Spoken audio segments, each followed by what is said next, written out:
What do I? Yeah. Oh, I want a new Porsche. I want $17 million. Oh, I want $18 million. Well, my life dream is to be able to help people in some sort of service-oriented business, but still make money and not have to swindle anybody. I'd really like to get to do work that I really love, earn a great income at it, have a beautiful house by the ocean. Do you have a dream? Have lots of friends. If you could do anything you wanted to do and have everything you've always wanted, do you know what it would be? Think about that. See if you can form a mental image of your ideal life. And then answer this question. What's stopping you? If you can dream it, why aren't you doing it?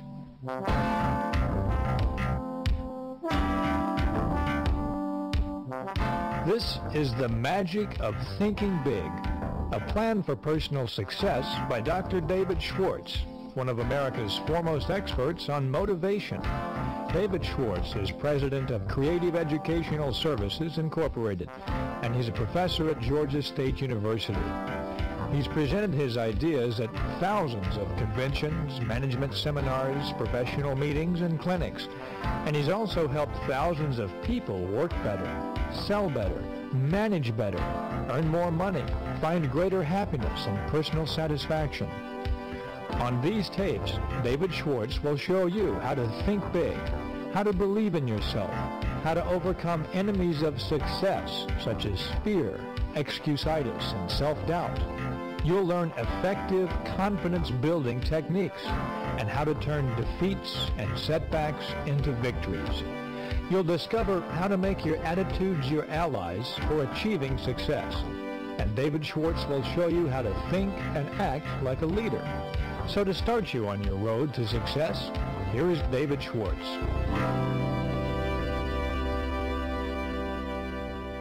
Success means many wonderful, positive things. Success means personal prosperity, financial security, a better life for you and your family. Success means finding real happiness and real satisfaction from life. Success, for those with the courage to pursue it, is the goal of life. At the outset, keep in mind that the size of your success is limited only by the size of your thinking. If you think small, with small ideas and small ambitions, then your success in turn will be small. But if you think big and believe in yourself, then your success will also be big. And here's the good news. No matter who you are, or what you are, or where you are right now, you can start thinking big. You can travel the road to big success. In fact, that's what you're doing at this very moment. You are taking your first giant step toward learning and applying the magic of thinking big to your life.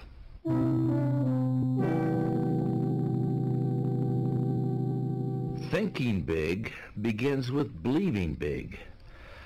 You know, one of the greatest pieces of success-building wisdom is found in that biblical quotation that says, "Faith can move mountains."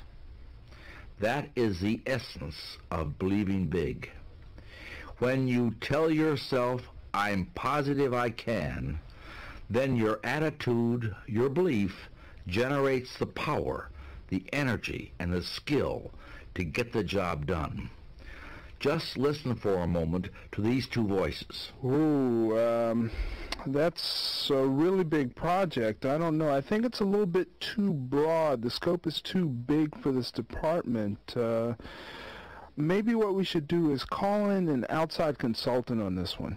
Wow, this is really great. This kind of assignment is really going to make this department grow. This is what we've really been looking for. We need the challenge to stretch, and I give you my personal guarantee you'll get 150% out of us. The difference between these two statements is belief. The first voice was a person who didn't believe in himself, and who won't take on anything that looks bigger than his own petty view. The second person believed she could do it, and I'll give you my personal guarantee that because she believed she could do it, she got the job done. You see, belief is like a thermostat that regulates what we accomplish in life. Study the person that's just shuffling along down there in the mud of mediocrity.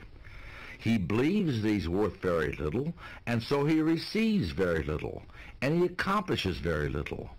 His lack of belief in himself shows through in the way he walks, the way he talks, and the way he acts. Unless he can readjust his belief thermostat forward, his image of himself is going to continue to shrink. And since others see in us exactly what we see in ourselves, he will grow smaller in the estimation of the people around him as well. But now look at the person who is advancing forward. This person believes he's worth a great deal, and so he receives a great deal.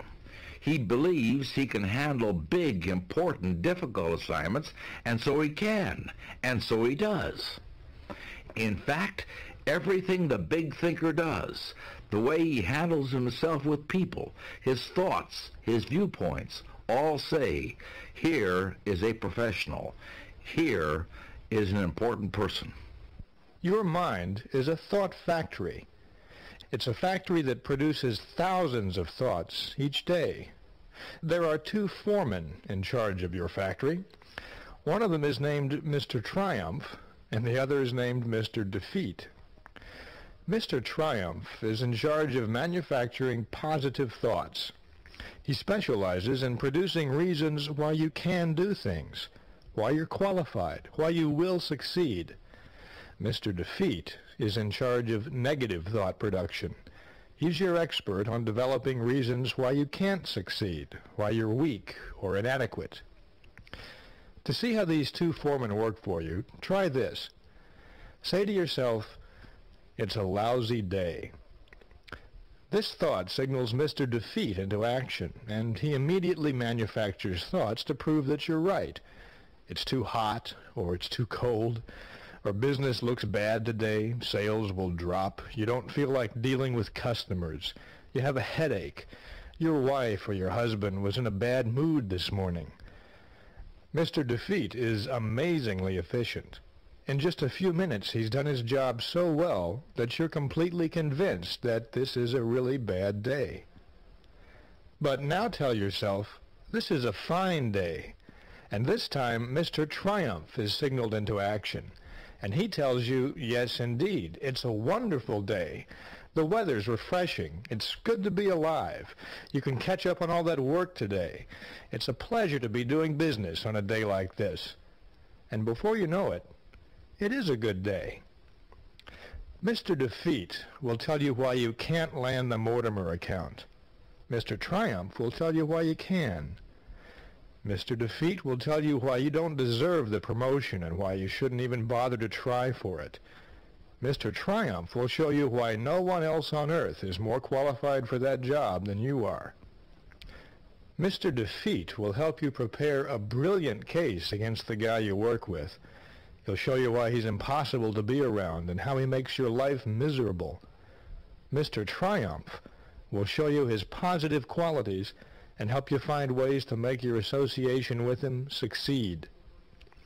The more you work with either of these foremen, the stronger they become, and the more space they take up in your mind. If you give Mr. Defeat more work, he'll take up more and more of the space, so that eventually your thought factory is producing nothing but negative thoughts. But if you give Mr. Triumph the work, then your thought factory will produce the thoughts that will propel you towards success. In fact, you can fire Mr. Defeat. You'll discover that you really don't need him at all. You can use Mr. Triumph 100% of the time and produce only positive, productive thoughts. The result of this kind of thought production is the most basic ingredient in personal success: self-belief. A few years ago, I heard a remarkable story from an executive who talked to me after I addressed a group of business people in Atlanta. He told me that he had a personal experience that tied in perfectly with my talk that evening, and he wanted to share it with me. So we went to a coffee shop and made ourselves comfortable, and this is what he told me. About 5 years ago, I was just plodding along. I had sort of an average job in an average place. I was living in St. Louis. I have a wife and 3 kids, and really wasn't very happy with my life. And something changed in me that I wanted to tell you about. It really directly related to what you were saying this evening. There was a job offer that came up in Atlanta for a little bit better money than I was getting at the time. And I thought, why not? You know, I'll go down and check it out. And I went down there, and in my hotel room the night before, I started thinking, why am I knocking myself out for this little measly pay raise, coming to Atlanta, relocating everything, uprooting my wife and kids? And I started thinking about friends that I had that were doing a lot better than I was, people that had lived near me or people that I had known in my business, and they were doing much better than I was. And I thought, what's different about them? And I actually sat down and started making a list of characteristics that they had and characteristics that I had, and I couldn't come up with anything really that they had that I didn't have. They weren't better educated, they weren't smarter than I was, they didn't have any better connections, and then it finally hit me. The difference was self-belief. It was faith in myself, and I didn't have that. I had been convincing myself and preaching to myself that I didn't deserve it, that I wasn't any good, or that I was average. I had never let myself believe that I could really be a success. That was a revelation to me. It was hard to accept that at first, but once I realized that was what was holding me back, it was like this big weight lifted off. It was incredible. My whole life changed. It was really that remarkable. I stayed up till 3 o'clock in the morning going over this stuff. I went into the interview the next morning, 9 a.m. I wasn't the least bit tired. In fact, I was still jazzed. I was totally charged up. And I went in and I asked for half again as much money as I had planned to. And because I had self-belief and because I had confidence, they gave me the job. Since then, I'm one of the top guys in the firm, and I've really established myself as somebody who can bring in the business. And the firm reorganized 3 years ago. I got a huge bonus, a stock option, and a salary increase. Everything has just been going up and up since then. I realized that it was that discovery that night that I made, my discovery of my own self-worth and my belief in myself, that made the difference. Like everyone says, you can't sell a product if you don't believe in it. And it's the same with yourself. Now I believe in myself. That's a remarkable story, and it's not unique. Time and time again, people have proven they can change their lives. They can increase their earning power, improve their self-esteem, change their self-image, sell themselves better, live better, be happier, and achieve greater success. And it all starts with self-belief. There are examples of the power of belief all around you. Today we fly on jet airliners because back at the turn of the century, 2 bicycle mechanics, Orville and Wilbur Wright, believed in themselves and their ideas. Astronauts landed on the moon in 1969, one of the greatest achievements in the history of mankind, because of the skill and determination of thousands of dedicated people.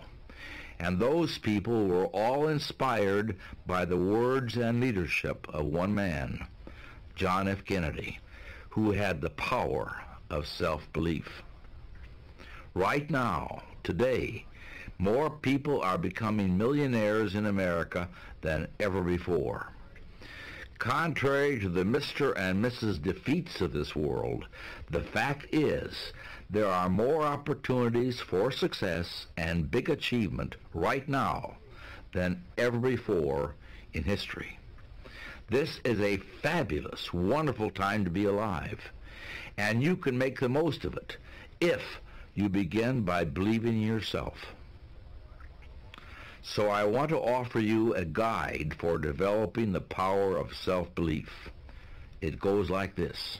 Number 1, think success. Don't think failure. At work, at home, with business associates, or with family and friends, substitute success thinking for failure thinking. When you face a difficult situation, think, I'll win, not I'll probably lose. When you compete with someone else, think, I'm equal to the best, not I'm outclassed. When opportunity appears, think, I can do it, never I can't. Let the master thought, I will succeed, dominate your thinking process. Thinking success conditions your mind to create plans that produce success. But thinking failure does the exact opposite. It produces failure. Number 2, remind yourself frequently that you are better than you think you are. Successful people are not superhuman. Success does not require genius. There's nothing mystical or lucky about success either. Successful people are just ordinary folks who have developed belief in themselves and what they do. So never, never sell yourself short. Third, believe big. The size of your success is determined by the size of your belief. Think little goals and expect little achievements. Think big goals and win big success. And remember this, big ideas and big plans are often easier and certainly no more difficult than small ideas and small plans. I want to give you a quote from Ralph J. Corner, who said this at a leadership conference when he was chairman of the board of General Electric. He said, "We need from every person who aspires to leadership a determination to undertake a personal program of self-development. Nobody is going to order a person to develop. Whether a person lags behind or moves ahead in his specialty is a matter of his own personal application. This is something that takes time, work, and sacrifice. Nobody can do it for you." Now that, my friends, is good advice. Start living that advice. People who reach the top rungs in business, engineering, selling, law, real estate, medical care, people who reach the top rungs in any pursuit, get there by following conscientiously and continually a plan for self-development and growth. That's exactly what these tapes are about. Now, any plan for success has to have 3 components. The first is the what component. You've got to know what it is you're trying to do. The second is the how component. How do you go about accomplishing your goals? And the third component is the payoff, results. In this plan for success that you're developing now, the what component is built on the attitudes and techniques of successful people. How do they manage themselves? How do they overcome obstacles? How do successful people earn the respect of others? Now, the how of this plan for self-development and growth is a series of concrete guides for action, like the one you've just heard for developing self-belief. You'll be hearing more of these. Let me emphasize that these guides work. They've been proven countless of times by thousands of people. I urge you to try them and see for yourself. This leads to the third component, results. Let me tell you what results you can expect, and I assure you that conscientious application of this plan will achieve them. Your personal training program for success will bring you greater respect from your friends and family. It'll bring you the admiration of your business associates, greater status, increased income, and a higher standard of living. Think of this plan as an experiment, and you're the scientist in charge. You already have a fully equipped laboratory in which to work and study. That laboratory is all around you. It consists of the people in your life, the people you see on the street, the people you work with, the people you live with, and of course, yourself. This laboratory is rent-free, and there is no limit to the amount of time you can spend in it, nor to what you can learn from it. So, as the director of this laboratory, you'll want to conduct some observations and experiments. I want to give you an experiment to start with right now. To conduct this experiment, pick the 2 people you know that you feel are the most successful.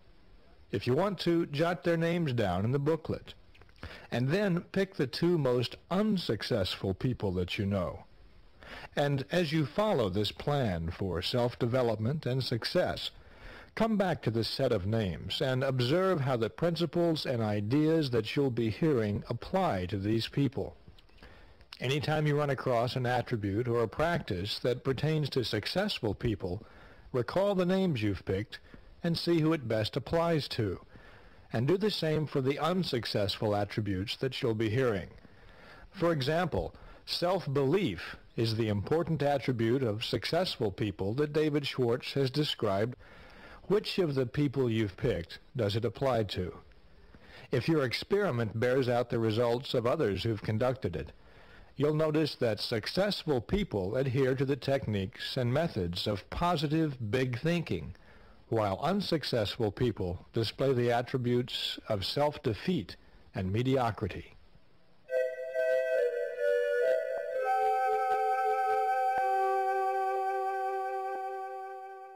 Now, one of the first attributes I think you'll consistently notice among unsuccessful people is a disease that is one of the biggest enemies of success.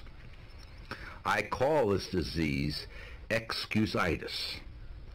Here's what excusitis sounds like. I don't know if I can do this job. I mean, this is really out of my league. I'm not a genius, you know. Well, I'd like to take on more of the work that would really be important to me, but I really don't see where I have the time to do it. I'm really rushed now just to finish the work that I already have. I can't imagine how I would find more hours in the day to finish more work. You know what they say, you can't teach an old dog new tricks, and believe me, this old dog is just too far along to start anything new at this point. Look, with my health the way it is, I just do what I can to get by. I'm not about to press my luck and give myself a heart attack. Sounds pretty awful, doesn't it? And if you looked at the lives, ambitions, and accomplishments of these people, I can tell you what you'd find. Not much. A lot of mediocrity. In case after case, excusitis is the difference between the person who is going places and the person who is going nowhere.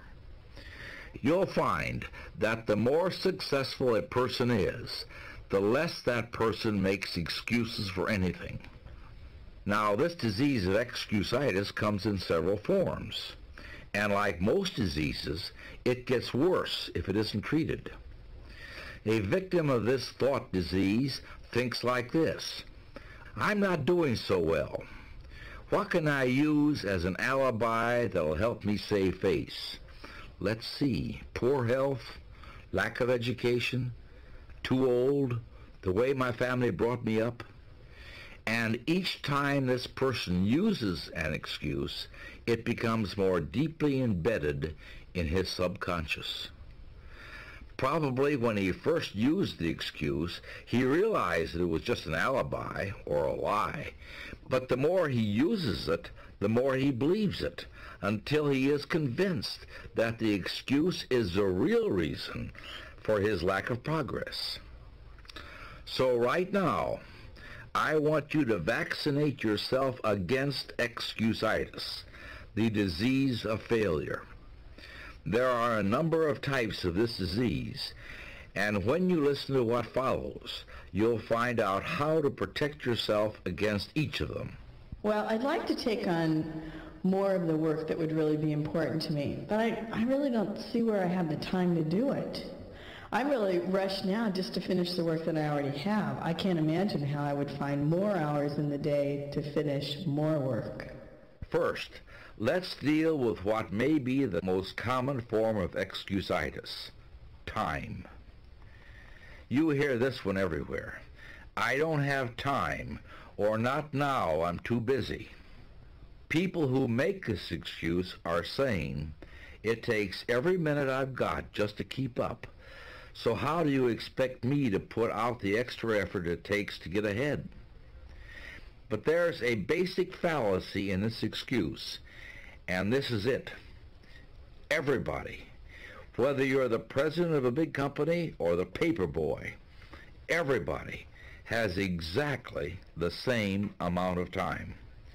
You and I both have 24 hours a day, 168 hours a week, no more, no less. The question is, what do you do with your time? Most people spend about 51 hours a week sleeping and about 50 hours a week at work, counting commuting time. So far, that's 101 hours. On average, people spend about 15 hours a week eating, figuring 2 hours a day for breakfast, lunch, and dinner, and a few minutes here and there for snacks.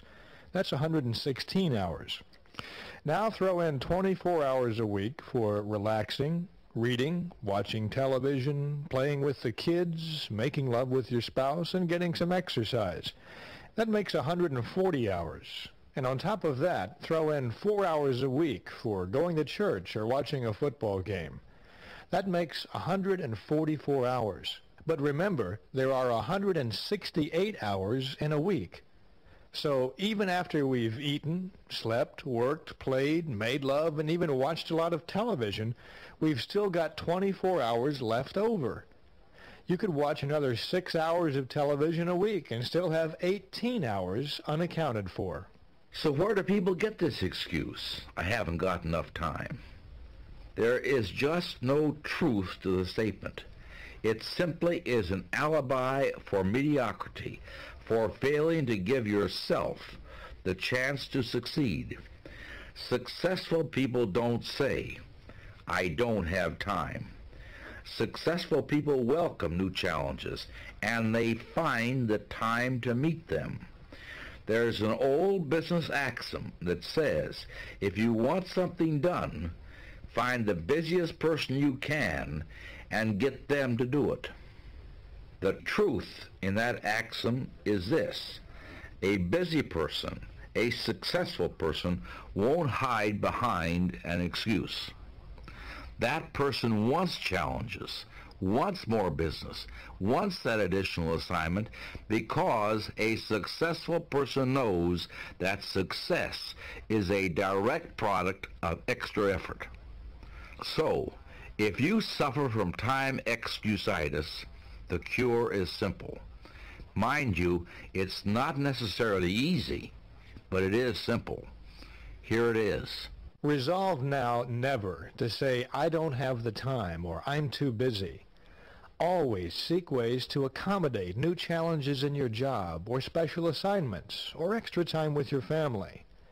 You may find yourself slipping back into the excuse from time to time, but if you do, catch yourself. When you're about to say, I don't have time, change your mind. It often helps to budget your time, just like you might budget your money. Sit down and write out a time plan. Strive to become that busy person that people seek out for special challenges, instead of another victim of excusitis. Remember, Everyone has the same amount of time. The difference is in how you use it.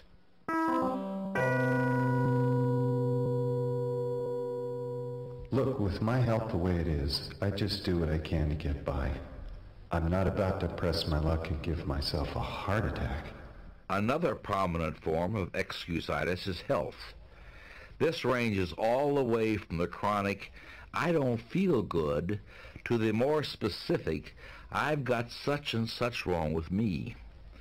So-called bad health in 1,000 different forms is used as an excuse for failing to do what a person wants to do, failing to accept greater responsibilities, failing to make more money, failing to achieve success.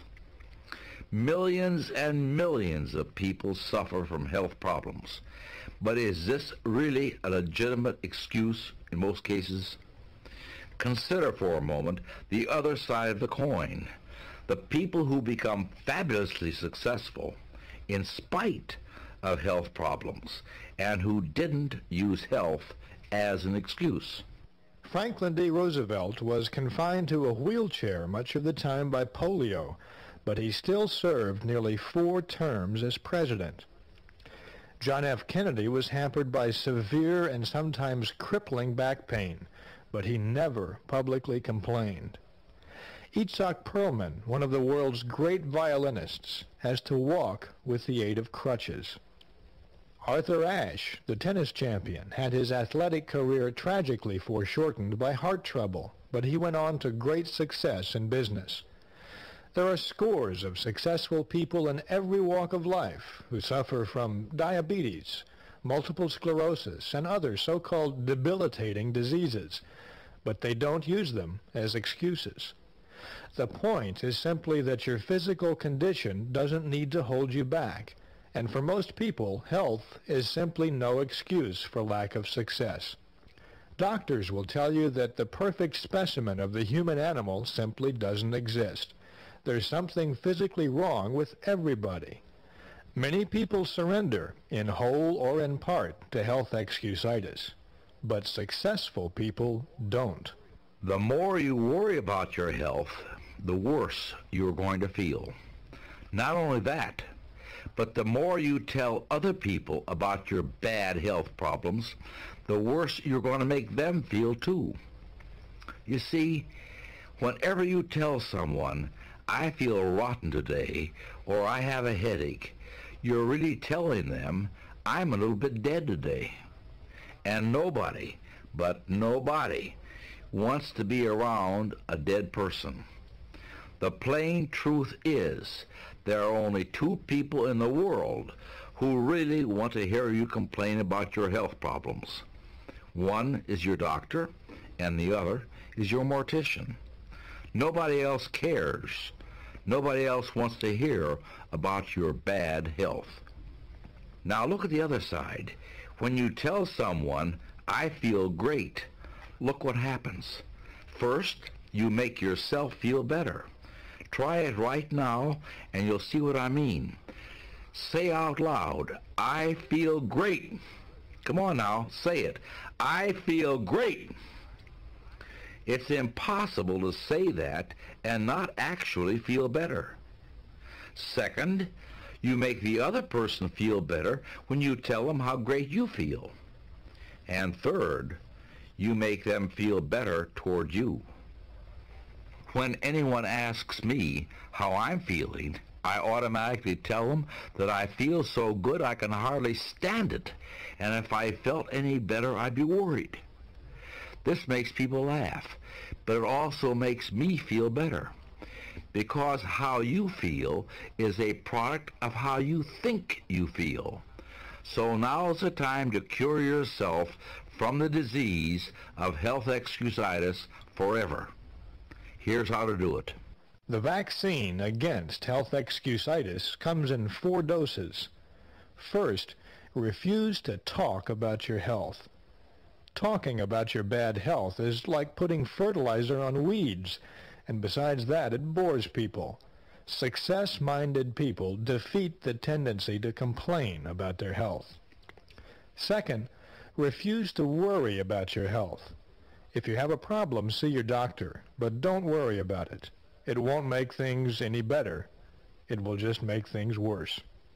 Third, be genuinely grateful that your health is as good as it is. Remember the old saying, I felt sorry for myself because I had no shoes until I met a man who had no feet. There's always somebody worse off than you are, so be glad for the good health that you do have, and don't dwell on your health problems. Finally, remind yourself that it's better to wear out than to rust out. Life is yours to enjoy 24 hours a day. Don't waste it. Don't pass up living by thinking yourself into a hospital bed.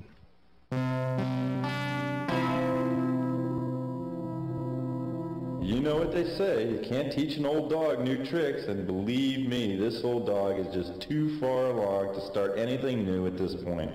Age excusitis is a failure disease of never being the right age to succeed.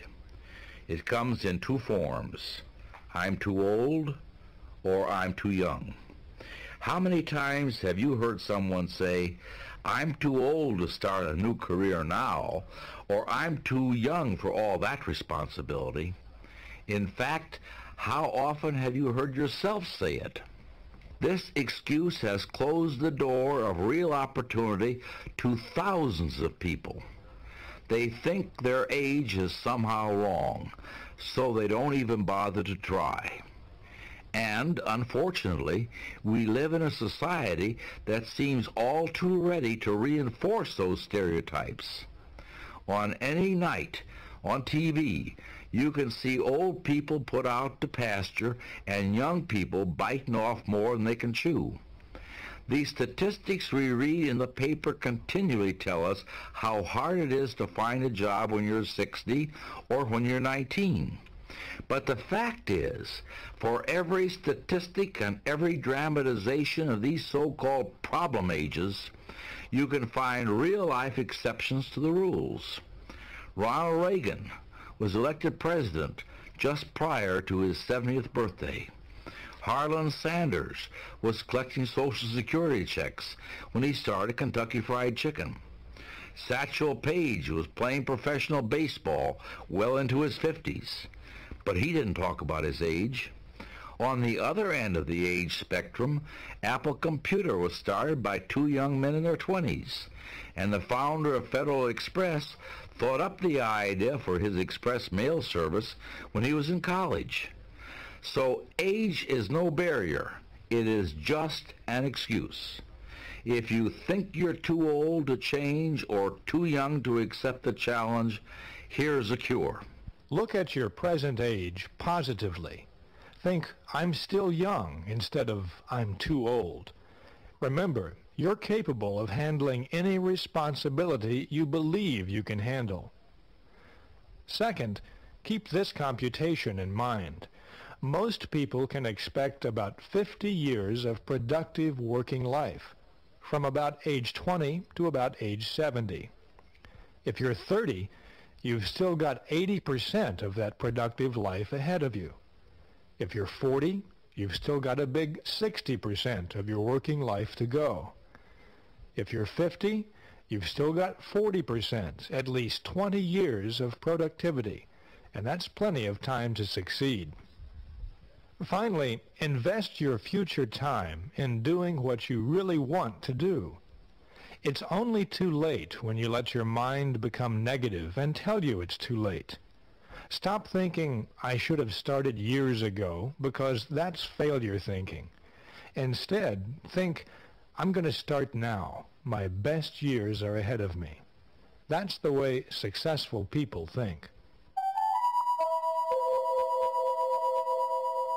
I don't know if I can do this job. I mean, this is really out of my league. I'm not a genius, you know. I think the most insidious of all the excuse diseases is intelligence excusitis. It's the feeling that I'm not quite smart enough, or other people know something I don't. Unlike the other maladies we've discussed, people tend to suffer this one in silence. Nobody wants to talk about how dumb they feel, but they feel it deep down inside, and it blocks their road to success. Most of us, you see, make two basic errors with respect to intelligence. One, we vastly underestimate our own brain power, and two, we vastly overestimate the intelligence of other people.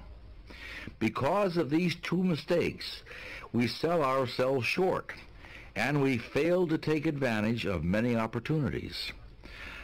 Some years ago, Dr. Edward Teller, the famous physicist who's called the father of the atomic bomb, was asked what a young person needed to know to become a successful scientist. Teller said, and I quote, "A child does not need a lightning-fast mind to be a scientist, nor does he need a miraculous memory, nor is it necessary that he gets very high grades in school. The only point that counts is that the child have a high degree of interest in science." Interest and enthusiasm are the critical factors, not intelligence. Another way of putting it is simply to say it's not how much intelligence you have that counts, it's how you use the intelligence you have. Let me give you another example. I was at a college class reunion a while back, and I met a fellow I hadn't seen for about 25 years. His name was Chuck. He was one of the brightest people I've ever met, and he graduated with honors. The last time I talked to him, he had a goal of someday owning his own business. So when I saw him at the reunion, I asked him, "How's your business going?" Well, David, to tell you the truth, I never really went into business for myself. You know what I did? I used my college education to become an expert in why my business ideas wouldn't work out. Yeah, I learned all the pitfalls of businesses, all the reasons why you might fail. And, you have to be sure you have plenty of capital, the business cycle is right, you have to make sure there's enough demand for your product, the local industry is stabilized, there's 1,001 things to check out. So here I am today, I'm still auditing freight shipments and just plodding along, working for somebody else, and it's not really doing me a lot of good. And I see friends of mine from high school who went out right after high school, and they're doing successful business straight from high school. There's got to be a reason for that. Do you see Chuck's dilemma? The thinking that guided his intelligence was far more significant than the amount of intelligence he has. If you study the world around you, you'll find a lot of highly successful people with very average IQs. And you'll also find a lot of failures who are brilliant. The difference is one of attitude. What are these people using their brain power for? To defeat themselves or to find ways to succeed? There's one more point I want to make before we summarize the cures for this disease of intelligence excusitis. Another common mistake that people make with regard to intelligence is to equate piles of facts with useful brain power. But it's far more important to use those brain cells for thinking and analyzing than it is for memorizing. Someone once asked Albert Einstein, "How many feet are there in a mile?" Einstein replied, "I don't know. Why should I fill my head with facts that I can find in 2 minutes in any reference book?" Einstein, as usual, was right. You can always find facts. You can't always find good, positive thinking. That you've got to learn for yourself. So here's a cure for intelligence excusitis. First, never underestimate your own intelligence, and never overestimate the intelligence of others. Don't sell yourself short. Concentrate on your assets. Discover your superior talents. Remember, it's not the amount of intelligence you have that counts. It's how you use what you've got.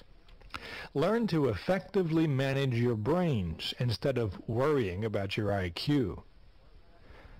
Secondly, constantly remind yourself, my attitudes are more important than my intelligence. At work and at home, practice positive attitudes. See the reasons why you can do it, not the reasons why you can't. Put your intelligence to creative, positive use.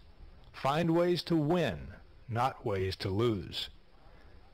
Finally, remember that the ability to think is much more valuable than the ability to memorize facts. Use your mind to create and develop ideas, to seek solutions, to find new and better ways of doing things.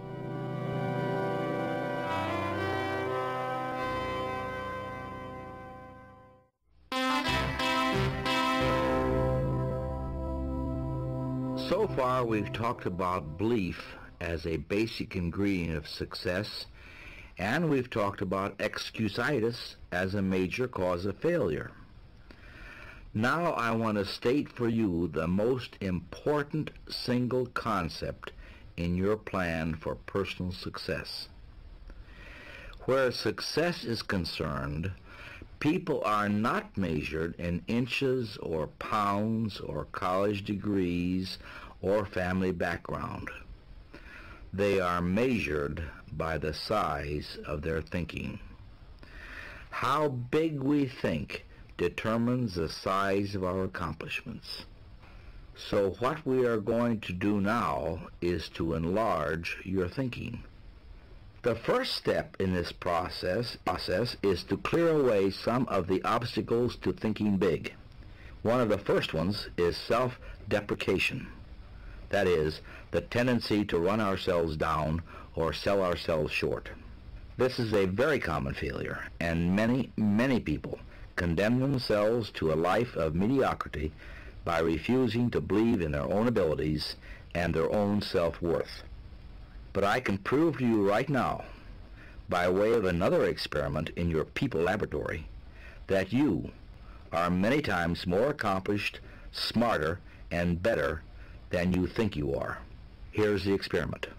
First, think of your 3 major assets. These can be anything that you know that you're good at. You may be well organized, or a good listener, or perhaps you're good at creative solutions to everyday problems.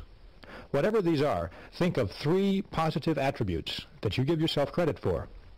Now, considering each asset in turn, one at a time, think of at least 2 people that you know who you consider more successful than yourself, but who you feel do not have that particular asset to the degree that you do.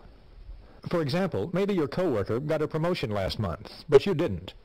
But if you think about it, you're a better problem solver than that person is. Do this process for each of the 3 assets you've chosen.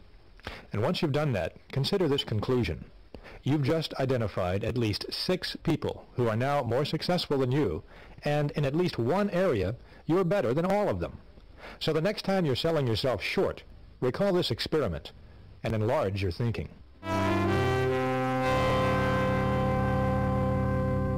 It's important to keep in mind that there's nothing abstract or mystical about learning to think big. It's a very concrete, practical process, and there are specific things you can do to develop the skill. For example, consider the way you speak. Now, words are the raw materials of thought. When you hear words or read words, your mind automatically converts them into images. And when you're doing the speaking or the writing, you're acting as a kind of projector, in effect showing movies in the minds of others. The pictures that you create will determine the reactions to what you're saying. For example, let's suppose you're in a group of people at work, and a supervisor comes before your group and says, "Well, I'm sorry to say that this project has failed." Now, what's your group going to see from these words? What kind of images will you get? You'll see images of disappointment and defeat, inspired by that word, failed. But now let's suppose the supervisor comes before the group and says, "I've got a new approach here that I really believe will work, and I'd like to get your feedback on it." Now, this is a response that will easily fit the same situation, but the supervisor has not created any negative images. Instead, he's created positive ones. The group feels encouraged. They're ready to try again.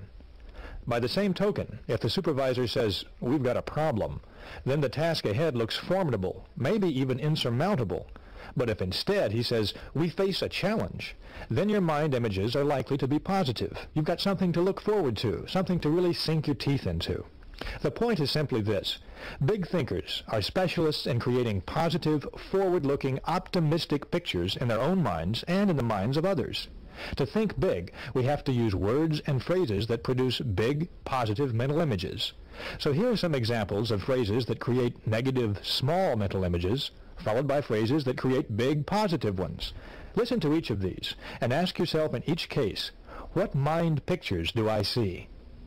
I've tried, but this product just won't sell. The fact is, people don't want it. So far I haven't been able to move this product, but I know it's good, and I'm going to find the formula that'll put it across. I was in that business once, but it failed. Never again. I went broke the first time, but I learned a lot from it. Now I'm ready to give it another shot. Well, let's face it, this was over. We're whipped. This is far from over. Let's keep trying. Hey, I've got a great idea. Did you notice the difference in the images that those phrases created? Now, listen to the words that you hear around you every day, and see if you can perceive the difference between the images created by successful people and the images created by mediocre people. And while you're doing this, start developing your own big thinker's vocabulary. You can do it with these 4 steps. First, use big, positive, cheerful words and phrases to describe how you feel. Remember the cures for health excusitis? When you say, "I feel great," you make yourself feel better, and you make others around you feel better too. Say that you feel wonderful at every possible opportunity, and you'll begin to feel better, and bigger, and more successful. Second, use bright, cheerful, favorable words to describe other people. When you and someone else are discussing a third party who's not present, don't run that person down. Instead, go out of your way to compliment that person with big words and phrases, like, "They tell me she's working out fantastically well. Everybody's delighted she's here." Sooner or later, negative words will get back to the person in question, and that will only serve to cut you down. Next, use positive language to encourage others. Compliment people personally at every opportunity. Everyone craves praise. Have a special good word for your wife or husband every day. Notice and compliment the people who work with you and for you. Praise, sincerely administered, is a success tool. It's one we'll discuss more later. Learn to use this tool again and again. Finally, use positive words to outline plans to others. Go back to our list of negative and positive phrases from a few minutes ago. Make the positive images part of your vocabulary and weed out the negative ones. When people hear you say, "Here's some good news, we've got a genuine opportunity," then you'll get cooperation, enthusiasm, and success in return. But if you say, "Like it or not, we've got a job to do," then you're creating a dull, boring image, and people will react accordingly. So build castles with your words. Don't dig graves.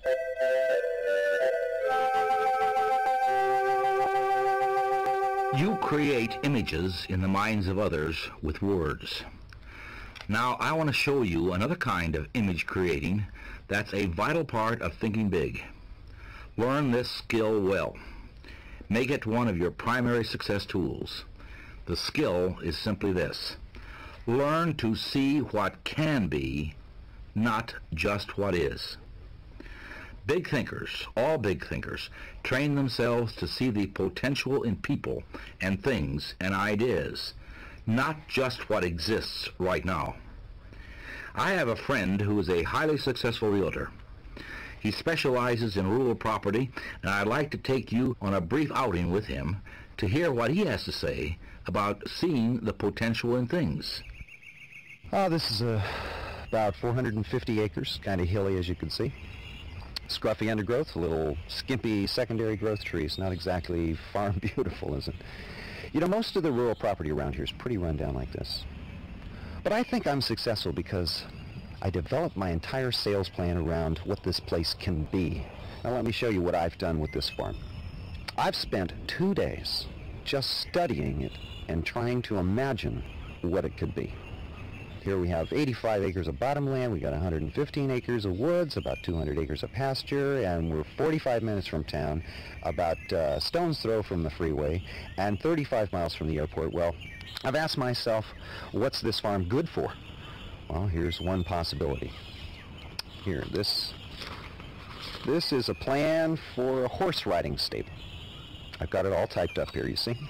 As you can see, we've got all the right ingredients. A rapidly growing city nearby. You can hear the construction from here.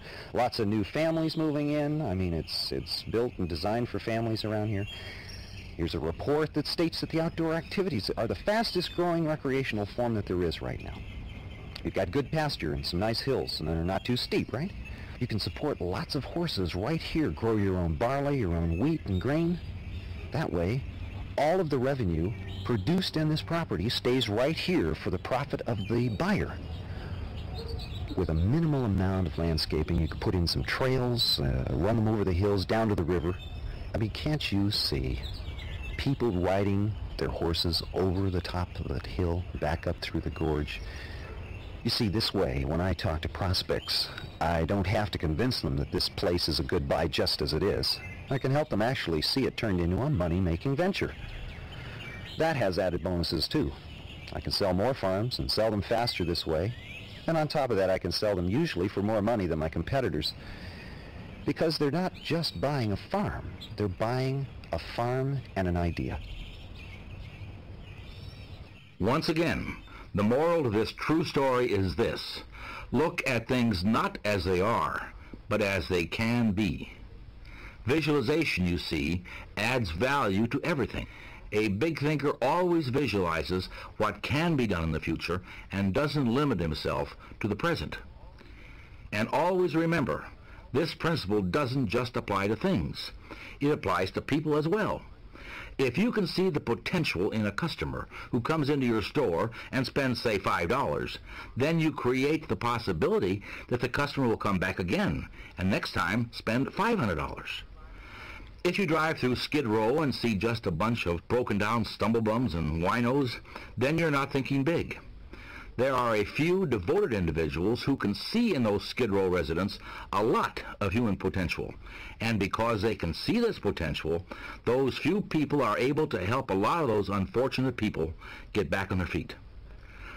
The best teachers are the ones who see Jimmy not as a little troublemaker who talks too much, but as an energetic, bright kid who needs a special challenge to get motivated. This teacher isn't seeing Jimmy as he is, but as Jimmy can be. Now, turn this idea inward and look at yourself. What about your own potential, your own worth? If you were to go in for salary negotiations with your boss tomorrow, how would you present yourself? Would you see yourself exactly as you are today? Or would you see the potential you have to offer, the executive you can be in 2 years, or the sales you can bring in over the next 5 years? Are you looking at yourself only in the present, or do you see yourself as a person you can be at some point in the future? The way to develop the power to see what can be, not just what is to practice adding value to things, people, and ideas. Now, here are some exercises that will help you do this. First, practice adding value to things. Remember the real estate salesman and ask yourself, what can I do to add value to this room, or this house, or this business? Look for ideas to make things worth more. Anything, whether it's a vacant lot, or a new house, or a business, has value in proportion to the ideas for using it.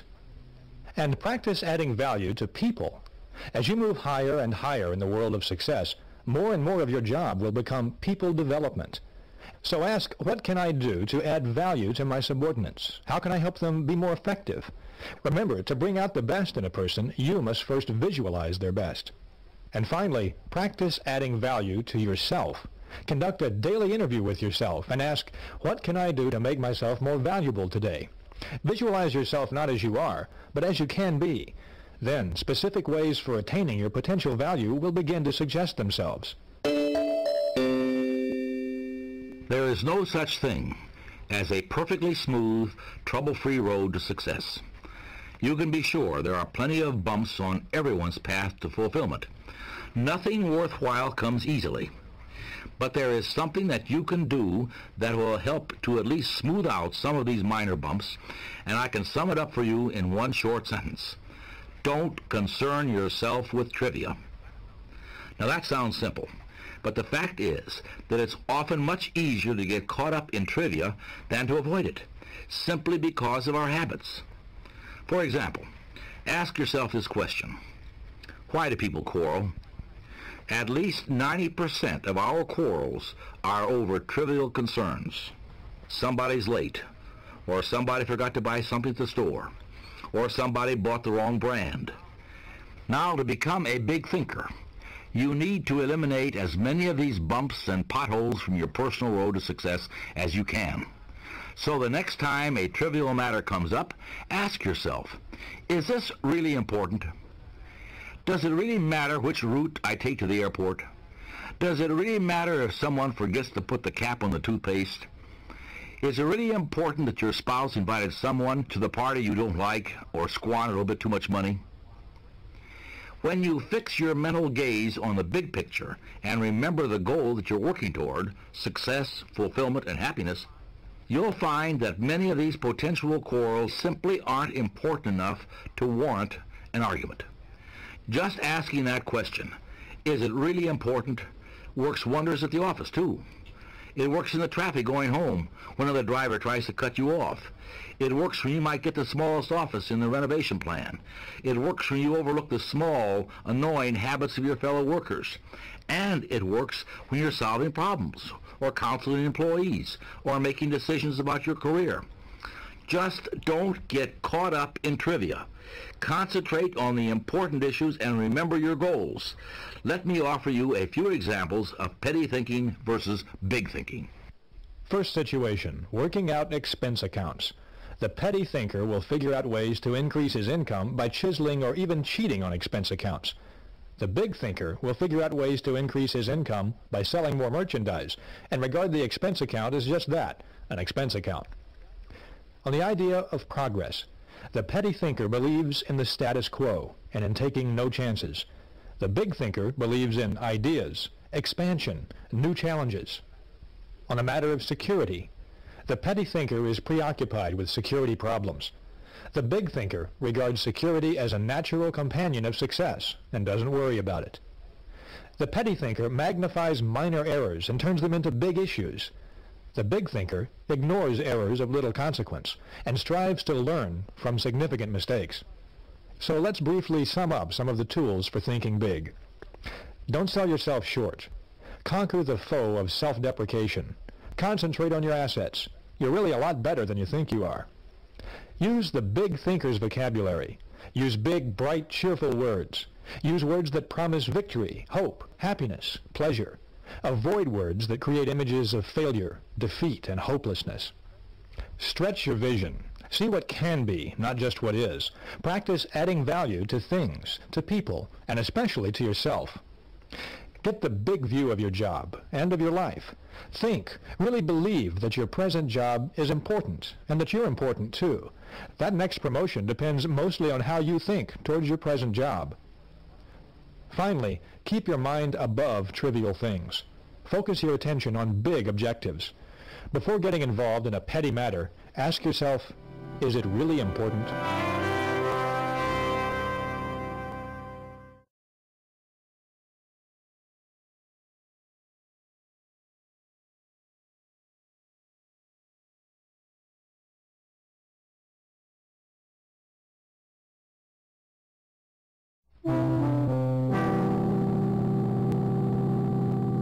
You've heard me use the word creative several times so far.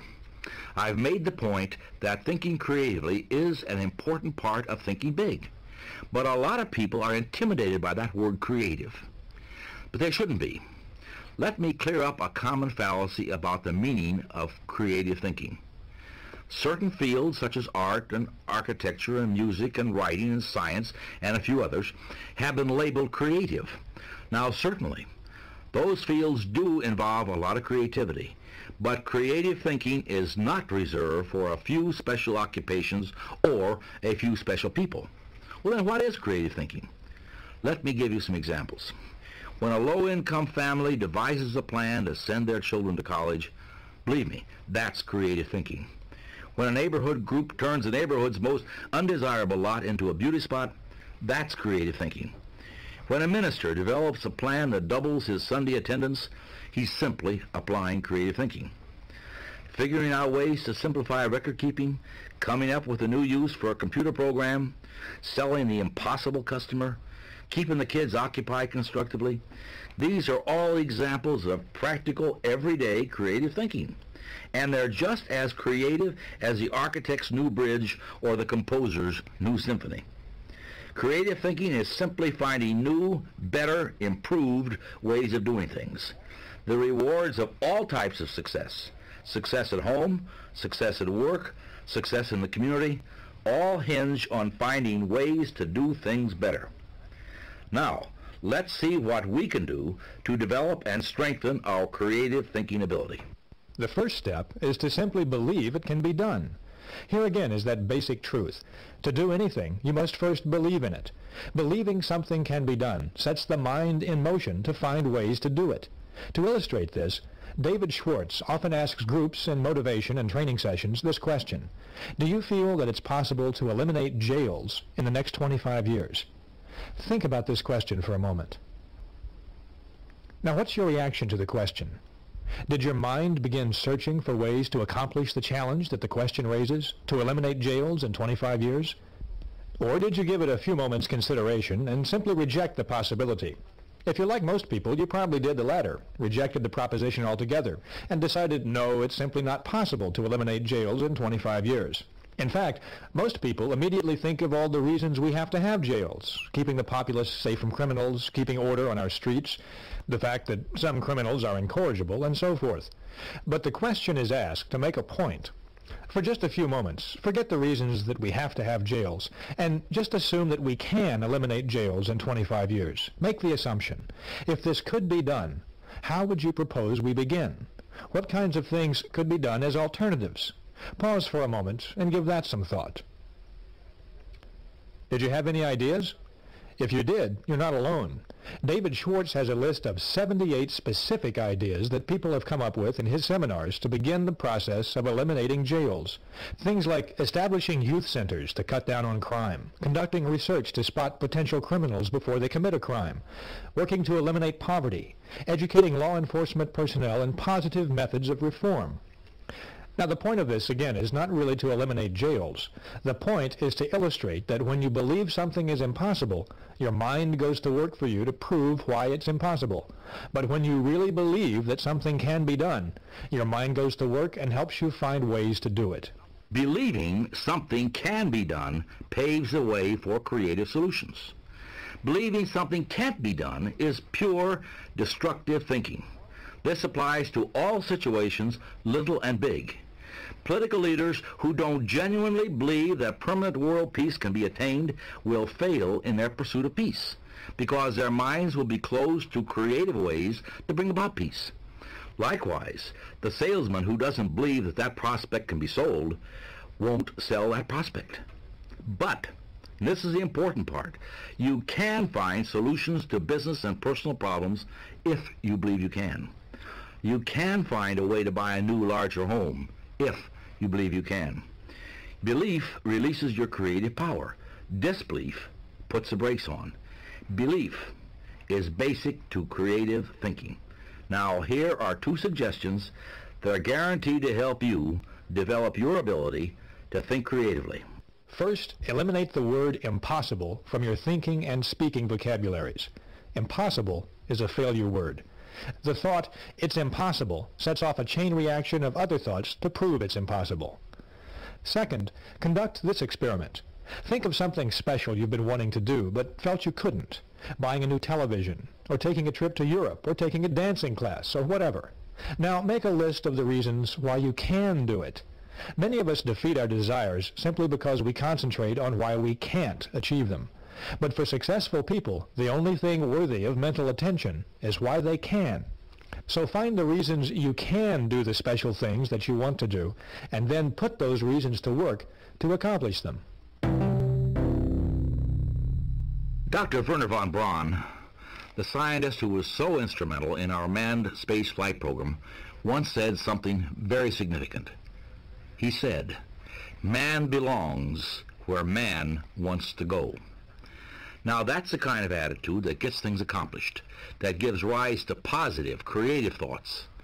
That's the exact opposite of the kind of thinking that holds so many people back. I call that kind of thinking traditional thinking. You see, traditional thinking is the enemy of creative thinking. The traditional thinker's mind is paralyzed. The traditional thinker says, it's been this way for 100 years, so it must be good, and it's got to stay this way. Why should we change? Well, I'll tell you why change is worth risking. Change is what brings about progress, personal progress, work progress, world progress. If you want success, the only way you're going to get success is through change. Taking some risk, thinking of new, different, creative approaches to your work, your life. Average people always have resented progress. And in passing, let me define average for you. Average should be defined as the worst of the best and the best of the worst. Average people raised their voices in objection when the first automobiles appeared, on the grounds, they said, that it was natural for us to walk and ride horses. Average people protested when the airplane appeared because people somehow had no right or business flying. Around the turn of the century, a sales executive came up with what he called the scientific principle of sales management. Oh, it received a lot of attention in those days. It even found its way into some textbooks. That principle stated that there is only one best way to sell a product, and the salesperson's job is to find that way and never deviate from it. Well, the truth is that there is no one best way to do anything. There's no one best way to mow a lawn, decorate an apartment, or run a business, or sell a product. There are as many best ways as there are creative minds. Nothing grows in ice. If we let traditional thinking freeze our minds, new ideas can't grow. So, here are some specific ways to fight traditional thinking. Become receptive to new ideas. Welcome new ideas. Destroy those thought repellents, won't work, can't be done, it's useless, or it's stupid. Become an experimental person. Break up your fixed routines. Expose yourself to new restaurants, new books, new theaters, or new friends. Take a different route to work some days, and take a different vacation this year. Do something new and different this weekend. If you work in distribution, develop an interest in production, accounting, finance, and the other elements of business. This gives you greater breadth and prepares you for larger responsibilities. Be progressive, not regressive. Don't say, that's the way we did it where I used to work, so we ought to do it that way here. But say instead, how can we do this better than we did where I used to work? Use forward progressive thinking in every facet of your life. Get up an hour earlier and do some daily planning. Or think of some other way to vary your daily routine. Remember, traditional thinking is personal enemy number one of your creative success program.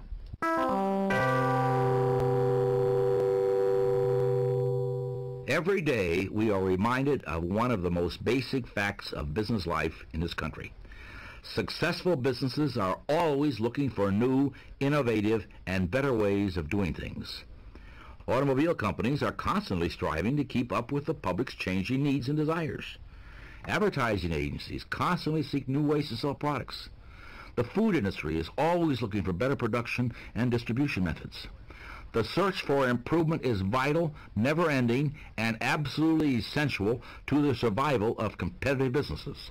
And, by the same token, it's vital to the success of anyone who wants to improve his or her lot in life. Absolute perfection in any human endeavor is, of course, unattainable. This means that there is endless room for improvement.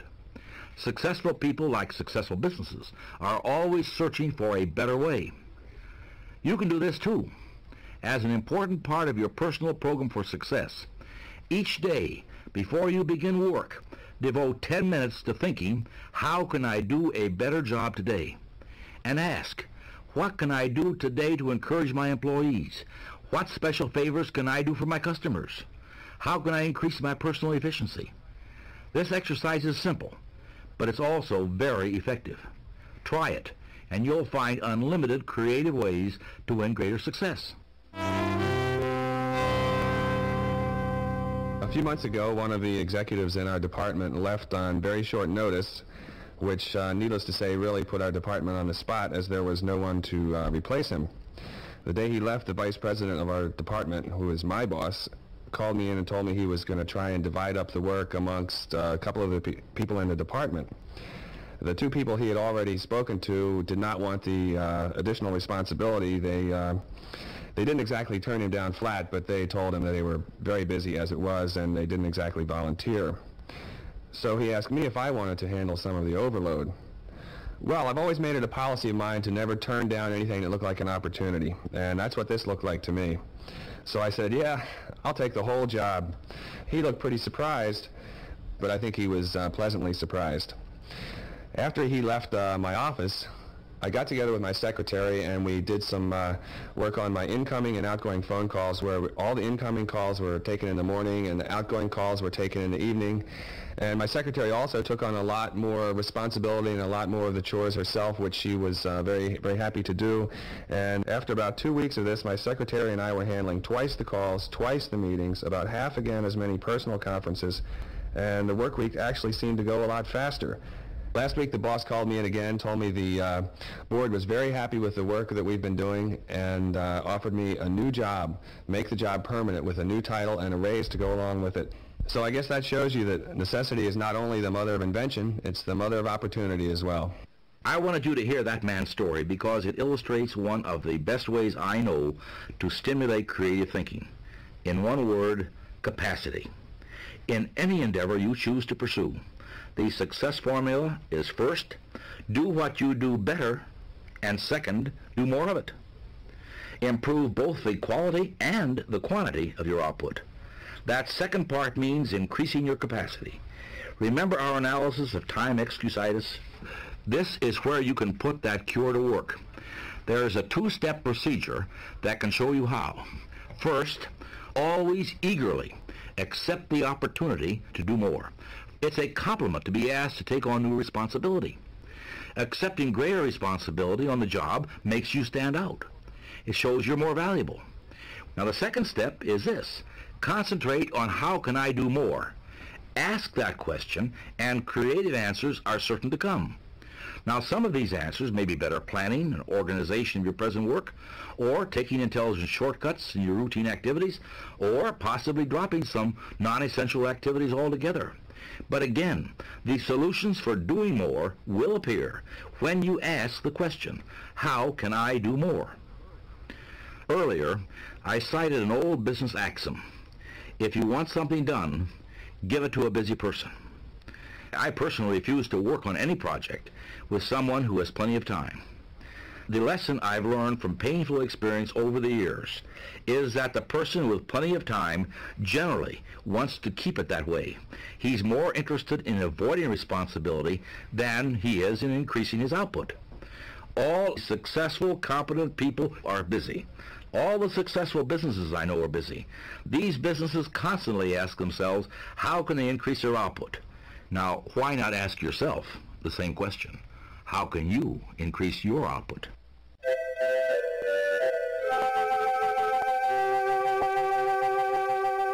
Capacity is one tool for success.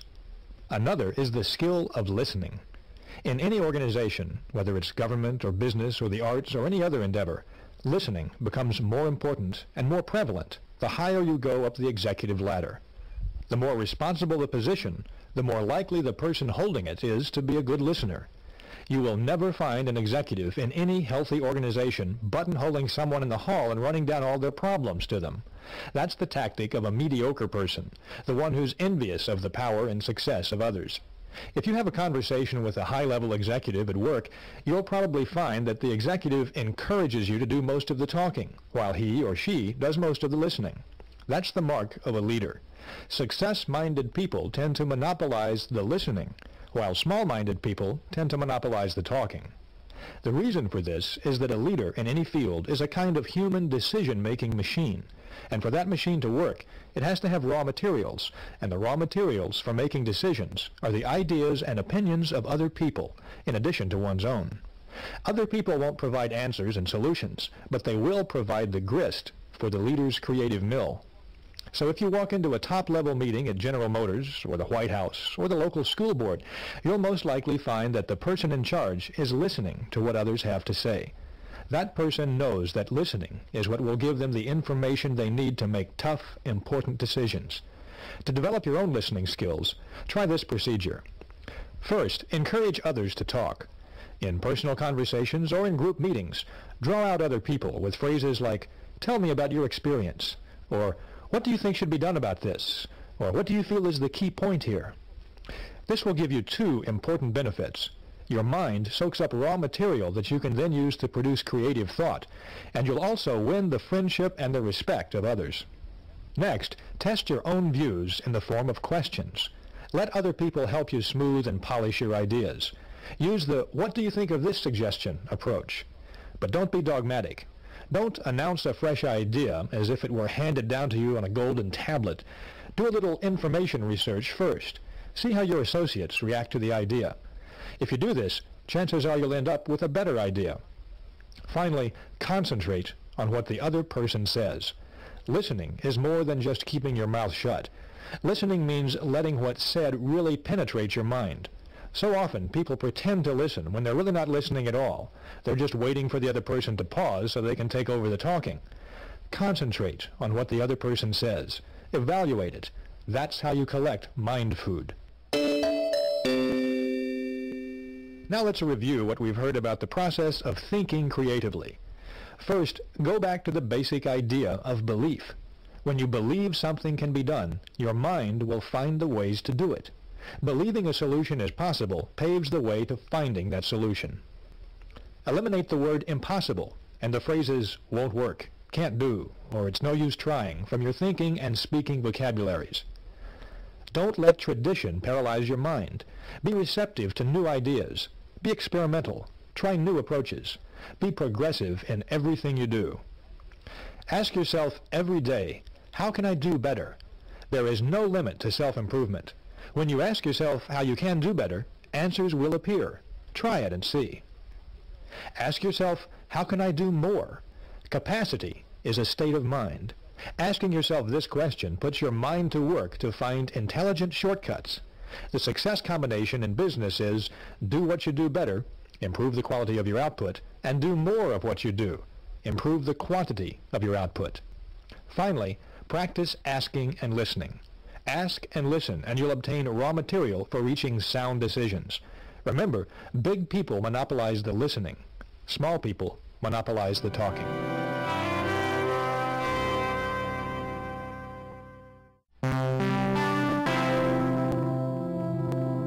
Thinking big, believing big, conquering the failure disease, excusitis, and learning to think creatively.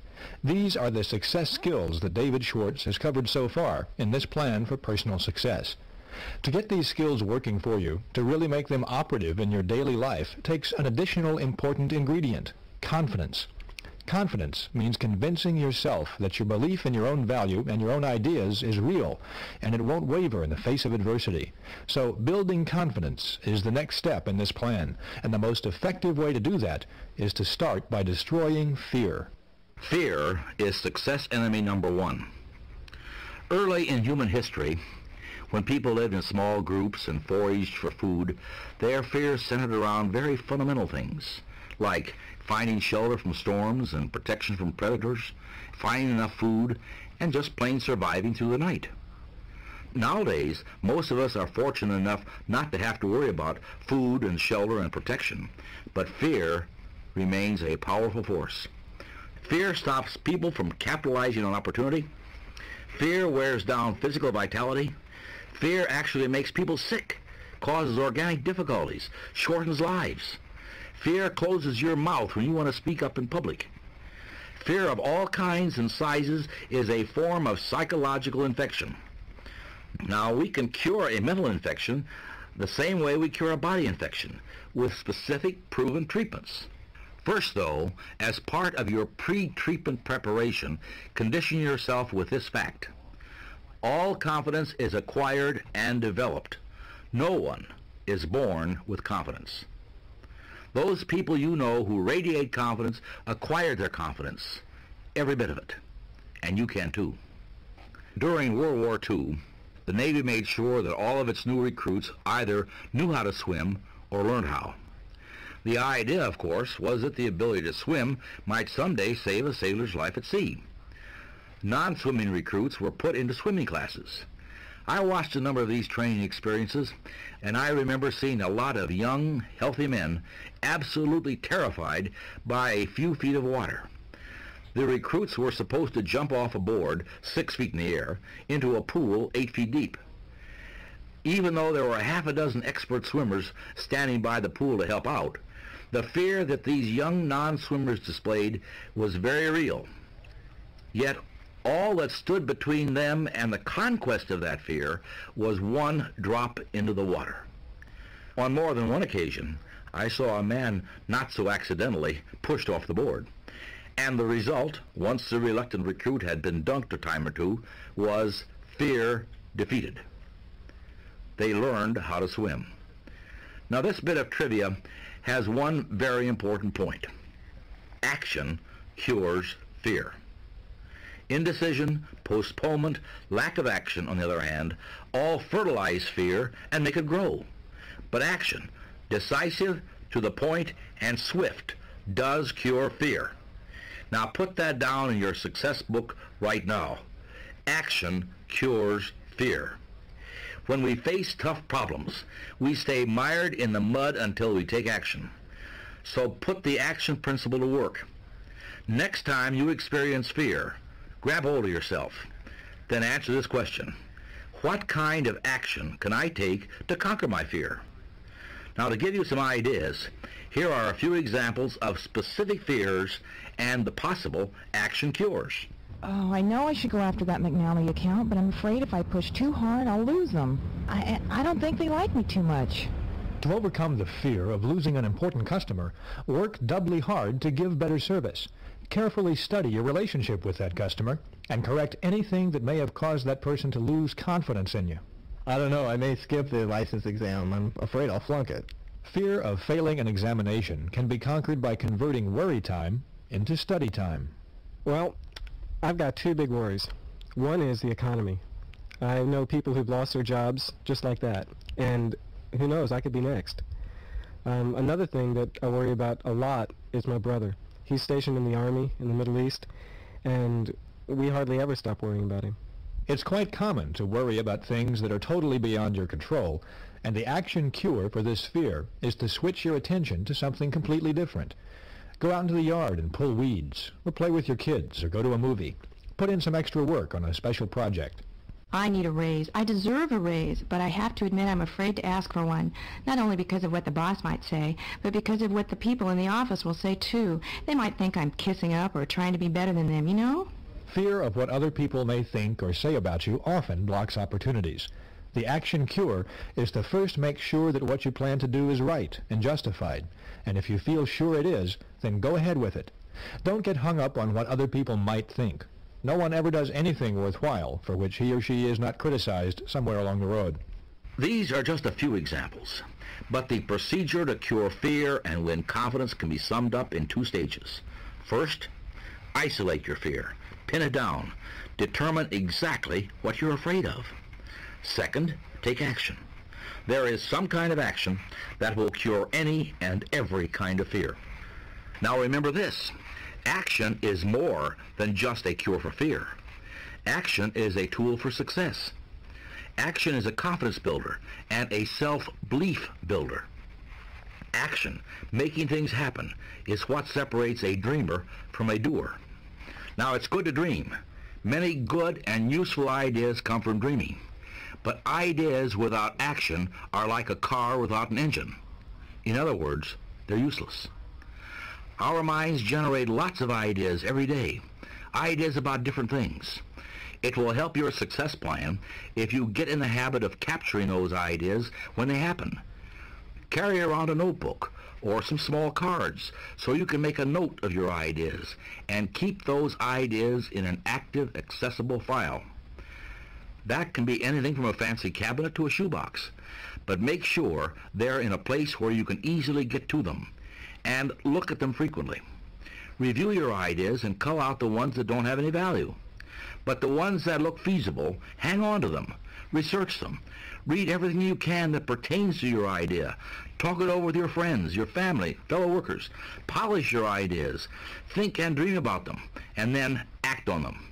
Remember, excellent ideas alone are not enough.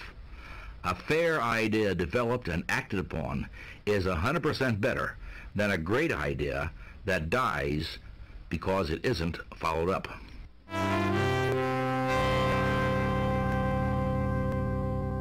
Remember the first experiment in your people laboratory? We suggested that you pick 2 successful people and 2 unsuccessful people and see how the attributes that David Schwartz describes fit those individuals. Well, think about that experiment again and see how this model applies. People tend to fall into 2 general categories. Successful people are active. They take action, get things done, follow through on ideas and plans. Unsuccessful people tend to be more passive. They are don'ters. They postpone doing things until they can prove to themselves that they shouldn't do them or can't do them anyway. For purposes of this example, we'll call the active person Mr. A and the passive person Mr. P. Now let's examine some typical Mr. A and Mr. P behaviors. In countless ways, large and small, the differences between Mr. A and Mr. P show through. An employee at work does a particularly good job on a tough assignment, and Mr. A decides to write him a note to congratulate him on his achievement. As soon as he makes that decision, Mr. A sits down, writes the note, and has it delivered. Mr. P decides to write a note too, but he has some other things to do right now, so he doesn't get to it right away. And then he forgets for a day or two, and the note, in fact, never gets written. Mr. A, at the age of 45, decides he wants to go into a new line of work. He researches the field he's interested in, decides on a course of action by formulating a plan for success, and he follows through, step by step. In 2 years, he's on a new career course, and he's glad he made the change. Mr. P, at the same age, also gets the idea that he'd like to try something new. But he sits down and thinks it over, and decides that it's better not to rock the boat at his age, because if he failed, he'd be too old to make a comeback. Mr. A gets the things done that he wants to do, and as a byproduct, he gains confidence. He gets a feeling of inner security, self-reliance, and he also earns more income. Mr. P is afraid to act. He doesn't do the things that he wants to do. He limits his possibilities by convincing himself of the folly of action. As byproducts, he loses confidence in himself, becomes negative about life, and he lives in mediocrity.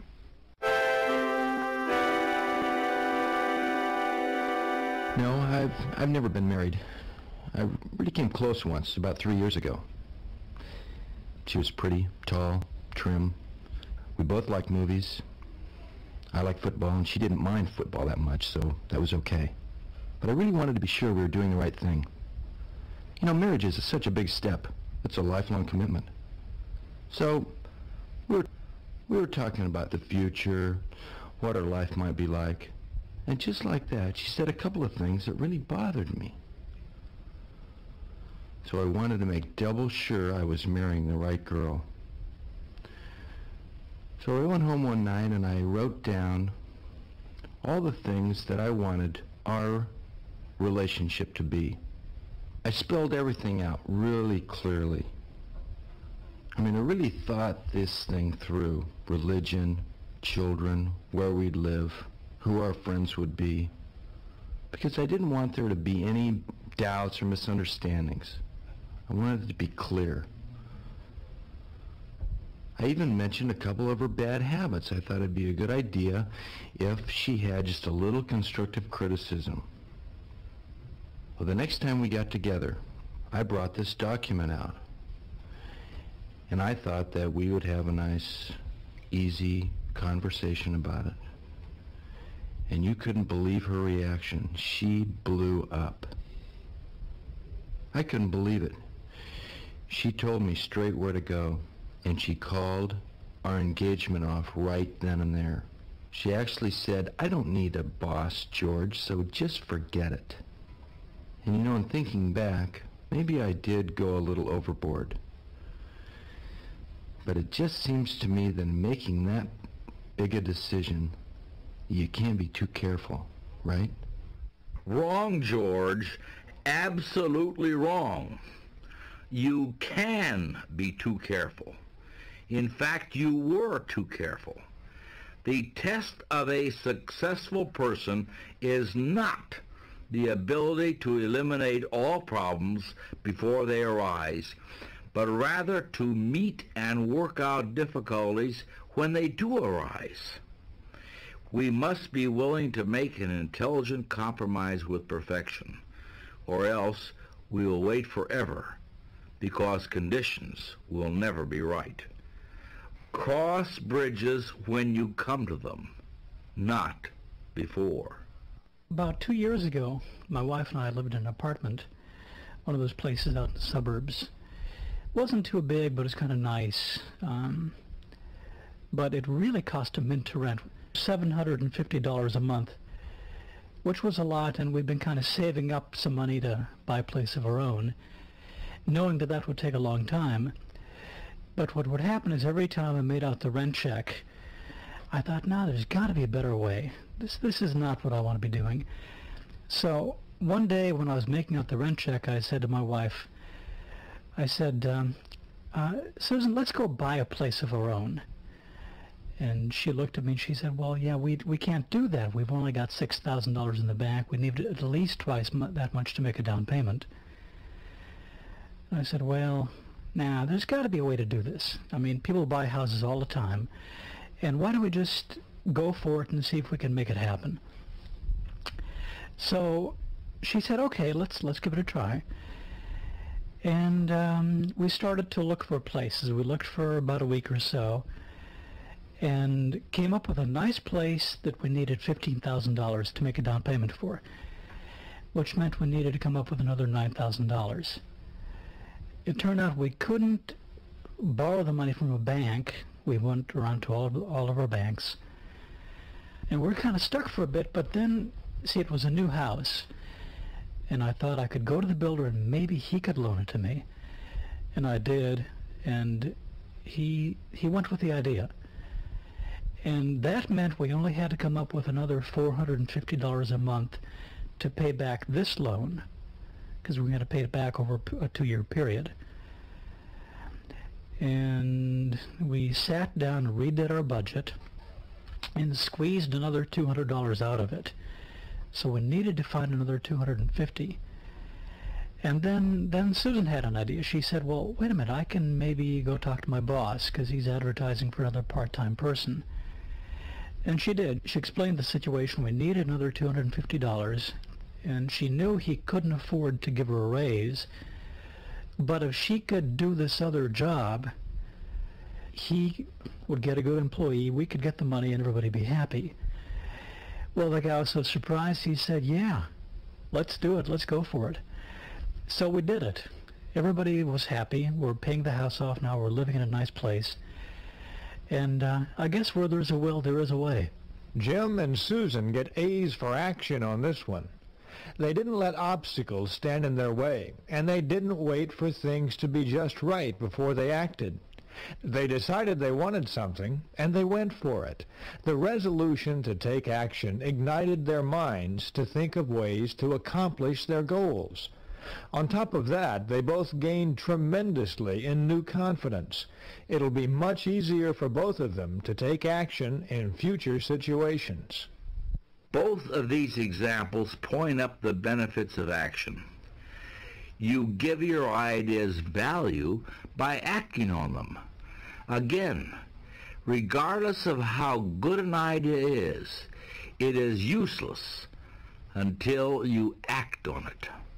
A good idea not acted upon brings tremendous psychological pain. But a good idea acted upon brings enormous mental satisfaction and peace of mind. Action, you see, feeds and strengthens confidence. Inaction, on the other hand, in all of its many forms, feeds fear. I've heard it from actors, newscasters, professional athletes, even paratroopers. It's the waiting, it's the anticipation of a big event. That's the hard part. Once the action starts, nervousness and fear dissipate. But the longer the action is postponed, the greater the tension and fear become. So, if you're dreading making a certain phone call, make it, and the dread will disappear. If you're afraid of confronting a problem with your superior, don't put it off. That will only increase your anxiety. Discuss it, act on it, and discover how those worries are conquered. Make this a resolution. Build your confidence and destroy your fear through positive action.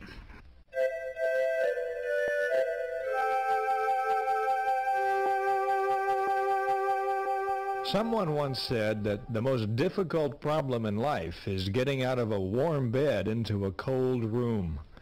That's a difficulty a lot of people face. The longer you lie there thinking how unpleasant it will be to get up, the more difficult getting up becomes. This is another case where a quick injection of action is needed. Writers often talk about writer's block, the inability to get started. But the writer who waits for inspiration to come will probably be waiting for a very long time, may never even get a word on paper. Salesmen have frequently noticed that the hardest call to make is the first one of the day, the one that gets them started.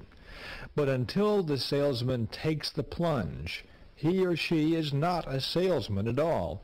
They're just a person thinking about being a salesman. But listen, here's a writer with an idea about getting started. When I've got deadlines to meet, I simply can't wait for the spirit to move me. So I use what's called a mind force technique. I make myself sit down at my desk, then I just pick up a pencil or a pen or whatever, and I just go through the mechanical motions of writing. Sometimes I just doodle, sometimes I just, the idea is just to get my fingers and arms in motion. If there's a particular subject I'm writing on, I'll start writing anything at all that I can think of about that subject. Pretty soon, without being conscious of the transition, my mind gets on the right track and I just go from there. People who get things done in this world don't wait for the spirit to move them. They move the spirit. Try these two exercises and see for yourself. First, use this mechanical starting method to accomplish simple but unpleasant business or household chores. Rather than thinking about the task, just jump right in and start doing it without any deliberation. Washing dishes, for example, or filing those papers at work. Don't even let yourself think about it. Just start doing it. That's the most effective way to handle these chores. Second, once you've done a few chores this way, use the mechanical method to create ideas, map out plans, solve problems, and do other work that requires top mental performance. One good way to get going on big projects is with a very inexpensive investment, a pencil and paper. With these two tools, you can tie your mind to a problem. When you write a thought on paper, your full attention is automatically focused on that thought. That's because the mind is not designed to think one thought and write another at the same time. And when you write on paper, you write on your mind too.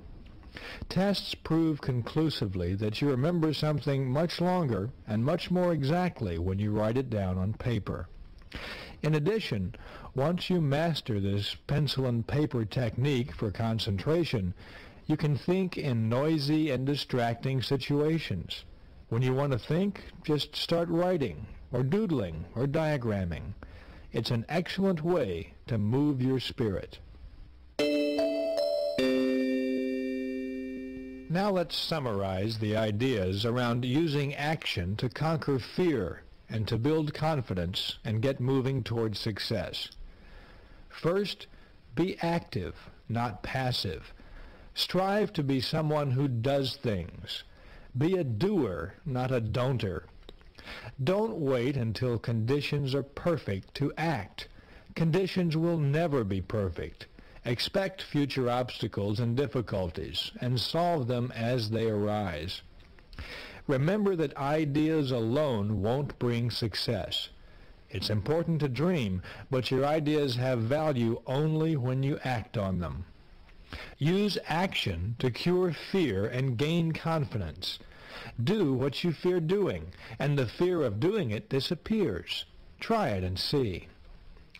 Don't waste time getting ready to act. If you have trouble getting started, use the mechanical method to move your spirit. Don't wait for the spirit to move you.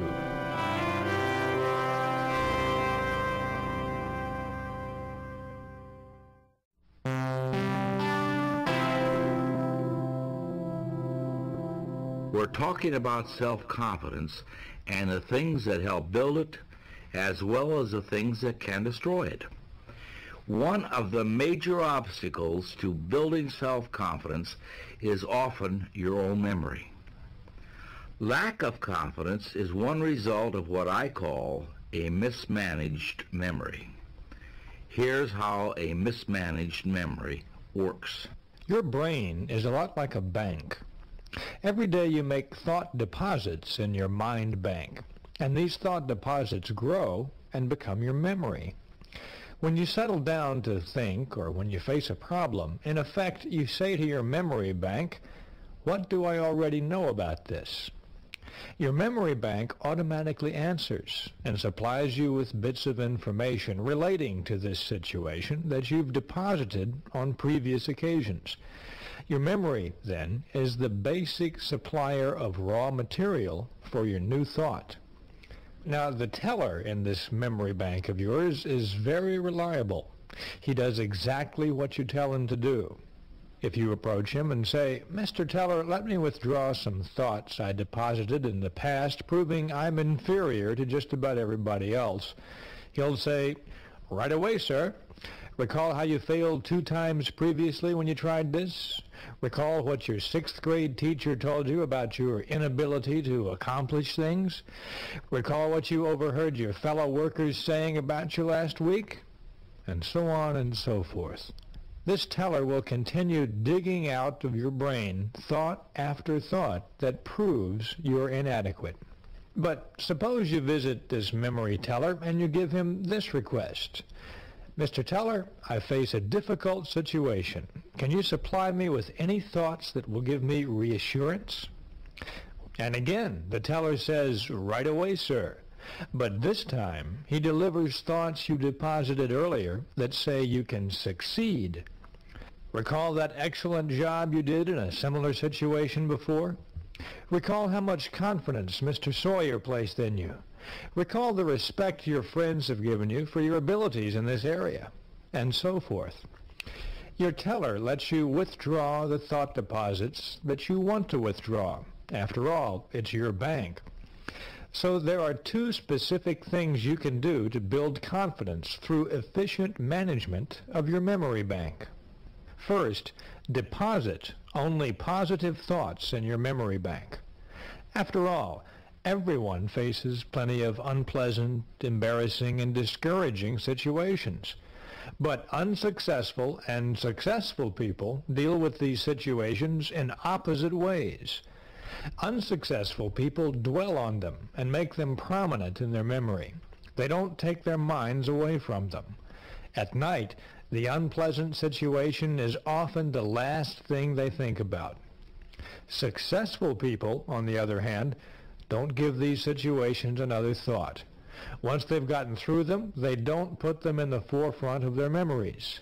Quite the contrary. Successful people specialize in putting positive thoughts into their memory banks.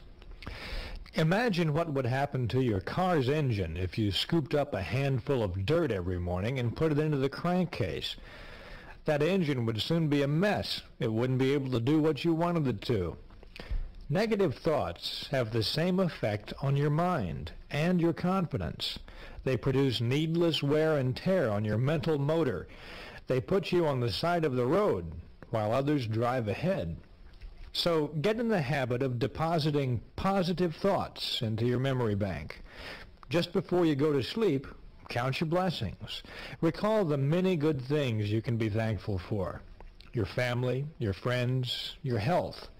Recall the good things you saw people do today and the good things you heard them say. Recall your own personal victories and accomplishments, large and small. Go over the reasons why you're glad to be alive. The second thing you can do to build confidence through efficient management of your memory bank is to withdraw only positive thoughts from it. When you're alone with your thoughts, driving your car or having a quick lunch, or maybe on a business trip alone in the evening, don't dwell on whatever problems or troubles may be in your life at the moment. Remember instead the positive things, the good times you've had, the successes, the reasons that you're doing as well as you are.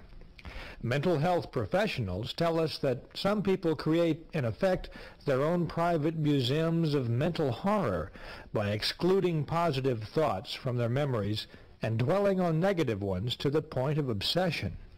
These are obviously extreme cases, but many of us tip the balance to the negative in our memory banks, and that can often impede our personal progress. And whether the psychological problem is big or little, the cure comes when you learn to quit drawing negatives from your memory bank and draw positives instead. Don't build mental monsters. Refuse to withdraw unpleasant thoughts from your memory bank. When you remember situations of any kind, concentrate on the good part of the experience. Forget the bad. If you find yourself thinking about the negative side, turn your mind to something else. Take a nap. Go for a bike ride. Work in the yard. You don't need negative thoughts. You can live much better on a pure diet of positive ones. The encouraging thing that you'll discover if you practice these attitudes is that your mind will cooperate with you. Your mind really doesn't want the negative thoughts. If you ignore them, your teller will eventually cancel them out of your memory bank. One of the most common mental monsters we build is our impression of other people and how we measure up to them. People often fear other people. Why is this? Why do so many people feel self-conscious around other people? And what can we do about it? Fear of other people is a big, big fear. But there is one way to conquer it. You can overcome that fear if you learn to put people into proper perspective. I remember when I was inducted into the Army back in 1942, I was a very shy, confused young man, and I thought that everybody was bigger than I was, stronger, smarter, in every way superior to me. And my experience in the induction center really taught me something different. I saw maybe 1,000 people come through there who were tall, skinny, smart, dumb. In any event, they were all just almost as confused as I was. In fact, in many cases, much more confused. So I started gaining a sense of worth about myself, realizing that the people that are my peers are just as confused and just as scared as I am about this world that we're entering into. So from then on, I have felt that I can take the measure of anybody. I'm just as good as they are. Now that makes sense, doesn't it? The other person is basically like you, so there's no reason why you should be afraid of him. Here are two ways to put other people into proper perspective and keep them there. To begin with, get a balanced view of other people. Keep these points in mind when dealing with people. The other person is important. Emphatically, they are important. Every human being is. But remember, you're important too, and you're just as important as the other person. So when you meet another person, make it a policy to think, we're two important people sitting down to discuss something of mutual interest and benefit.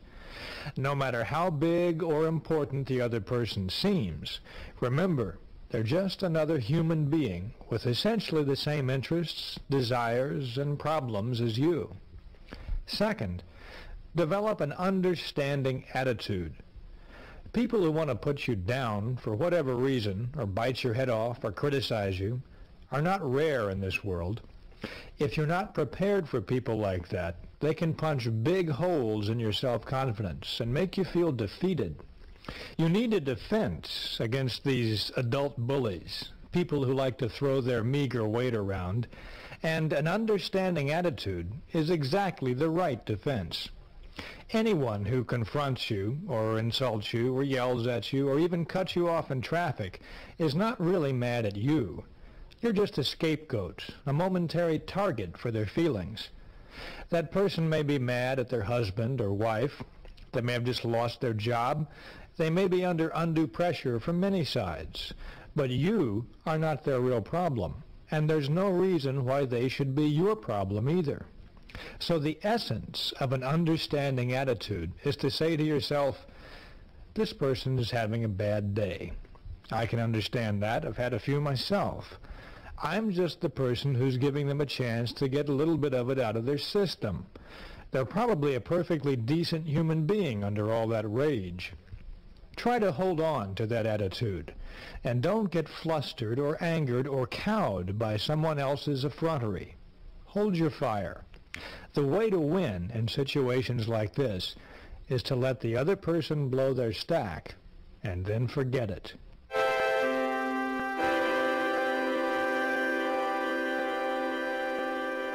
For many years, there is a textbook that's been a standard in college psychology courses. It was written more than 30 years ago by a Dr. George W. Crane.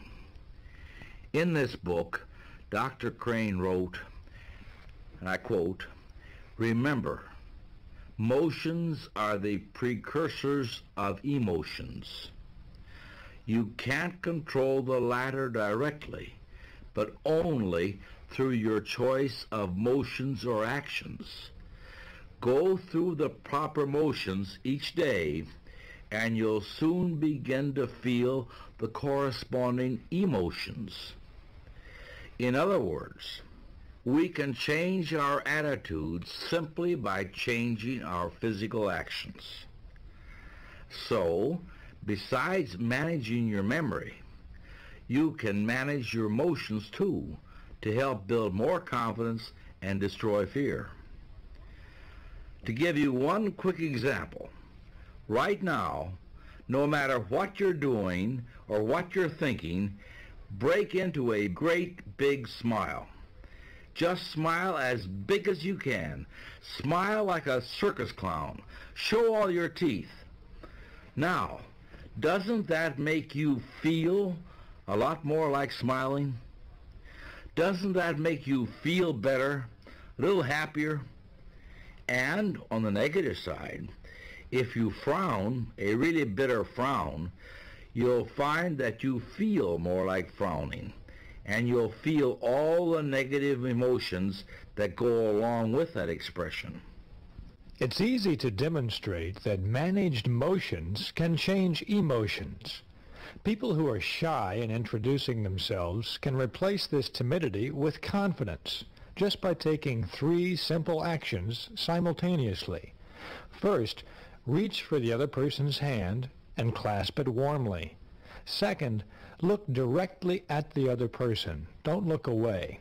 And third, say, "I'm very glad to know you." These 3 simple actions automatically and instantaneously banish shyness. Confident action produces confident thinking.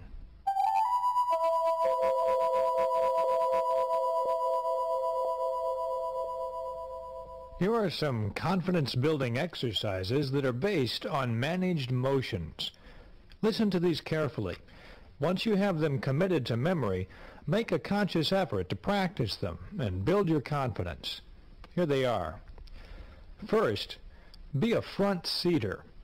Maybe you've noticed in meetings and classrooms how the back seats tend to fill up first. Most people scramble to sit in the back rows so they won't be too conspicuous. The reason they're afraid to be conspicuous is that they lack self-confidence.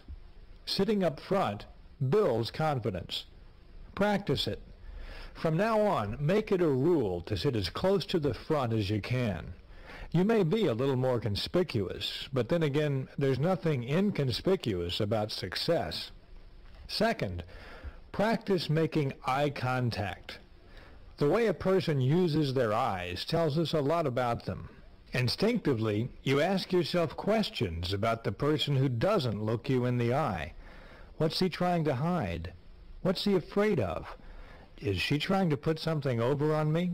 Is she holding something back? You say nothing good about yourself when you avoid making eye contact. You say, I'm afraid. I lack confidence. Conquer this fear by making yourself look the other person in the eyes. This tells the other person, I'm honest and above board. I believe in what I'm telling you. I'm not afraid. I'm confident. This not only gives you confidence, it wins you confidence too. It makes the other person feel good, reassured, and positive about you. Third on our list of managed motions, walk 25% faster. Psychologists link slovenly postures and sluggish walking to unpleasant, self-defeating attitudes. Conversely, a jaunty walk and a healthy posture are signs of a confident, successful person.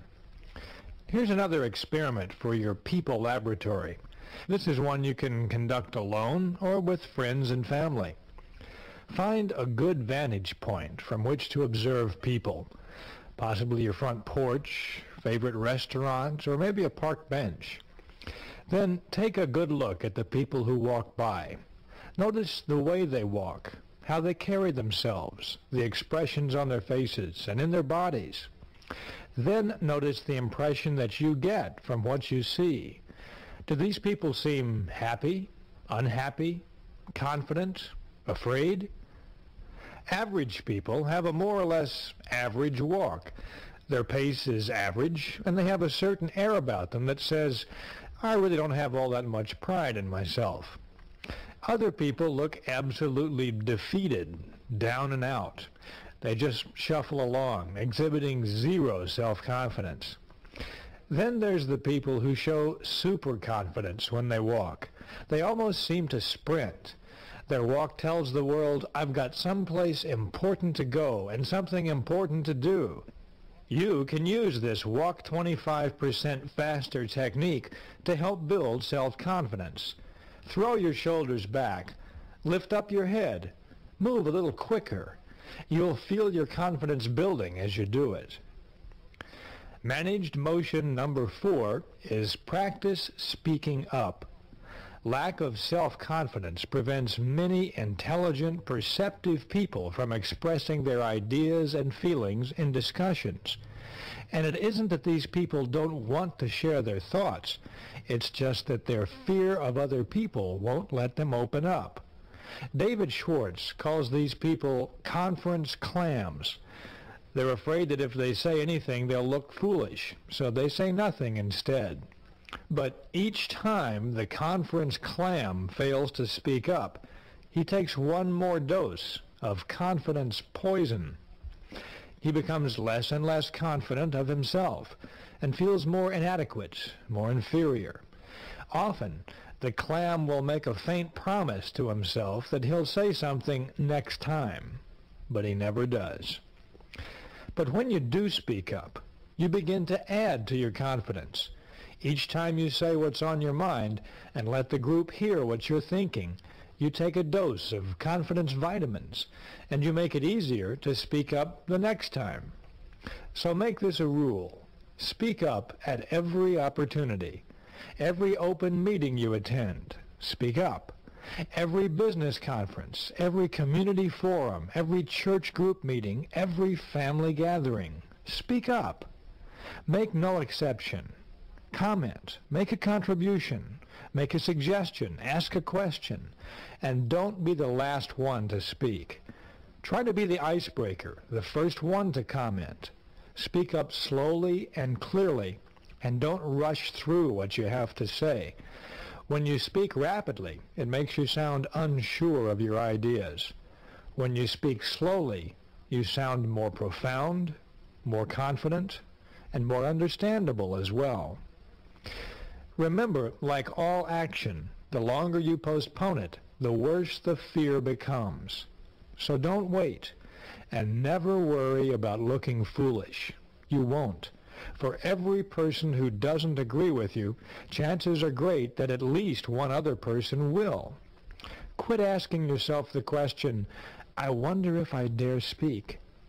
Instead, concentrate on getting the discussion leader's attention so you can speak. The final managed motion technique brings us back to where we started. Smile big. We demonstrated just a few minutes ago that a smile can give you a big boost. A smile is great medicine for confidence deficiency. But lots of people still don't really believe this because they've never tried smiling when they feel fear. So try the smile test once more. Put that big, foolish grin back on your face and try to feel defeated and down and out about yourself at the same time. It's like trying to keep your eyes open while you sneeze. You simply can't do it. A big smile gives you confidence. A big smile defeats fear and rolls away worry, and it cures despondency. And a real smile does more than just boost your spirits. A real smile, a genuine smile, melts away the opposition of others. Another person can't be angry with you if you give that person a big, sincere smile. Just recently, a little incident happened to me that illustrates that point. I was sitting at an intersection waiting for the light to change, and bam! The driver behind me let his foot slip off the brake, and he gave my rear bumper an instant crash test. I looked in my rear view mirror and I saw him getting out, so I got out too. I forgot my own rule book, and I was about ready to give him a good piece of my mind. I have to confess I was ready verbally to bite him into pieces. But fortunately, before I got the chance, this fellow walked up to me, smiled a big sincere smile, and said in a most earnest voice, "Friend, I really didn't mean to do that." That smile matched his comment perfectly, and it really melted me. I just mumbled something about, "Oh, that's okay. It happens all the time." With that smile and that sincere comment, he had turned my opposition into friendship. That brought the whole idea of managed motions home to me all over again. Smile big, and you feel like happy days are here again. But remember to really smile. Don't make it a half-hearted, wimpish grin. That kind of smile is not guaranteed. So smile until your teeth show. Now, you've probably heard someone say, or perhaps thought to yourself, "But when I'm angry or afraid, I don't feel like smiling." Well, of course you don't. No one does. The trick is to tell yourself forcefully, "I am going to smile," and then do it. And in the process, you automatically harness the power of smiling.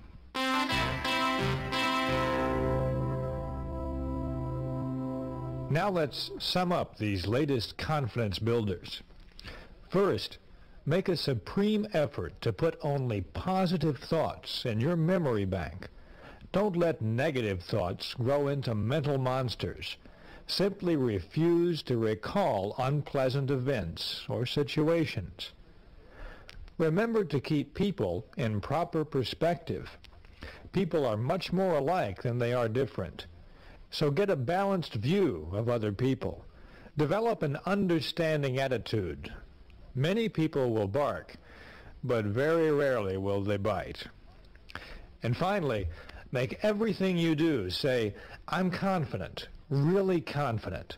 Practice the techniques of managed motions. Be a front seater. Make eye contact. Walk 25% faster. Speak up. And when you do, speak slowly and clearly. And finally, smile big.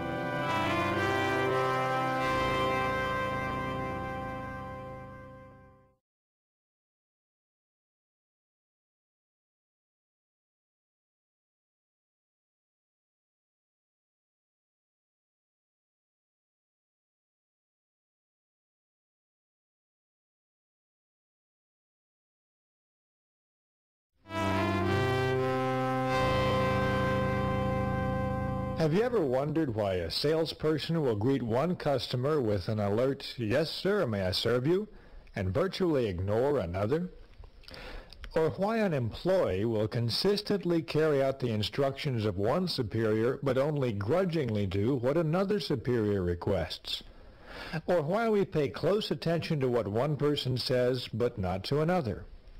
What's the explanation for this? It can be distilled into one word: thinking. We receive the kind of treatment we think we deserve. A person who thinks they're inferior, regardless of their real qualifications, is going to be inferior as long as they're convinced of it, because thinking regulates actions. If a person feels inferior, he or she acts that way, and no veneer of cover-up or bluff will hide this basic feeling for very long. The person who feels unimportant is unimportant. On the other side of the ledger, the person who really thinks he or she is equal to the task is equal to the task. To be important, you have to think you're important. You have to really think it, really believe it, and then others will think so too. Because how you think determines how you act, and how you act determines how others react to you. On this tape, David Schwartz will focus on the idea that you are what you think you are, and that by managing your thoughts and your environment, you can take a big step towards success.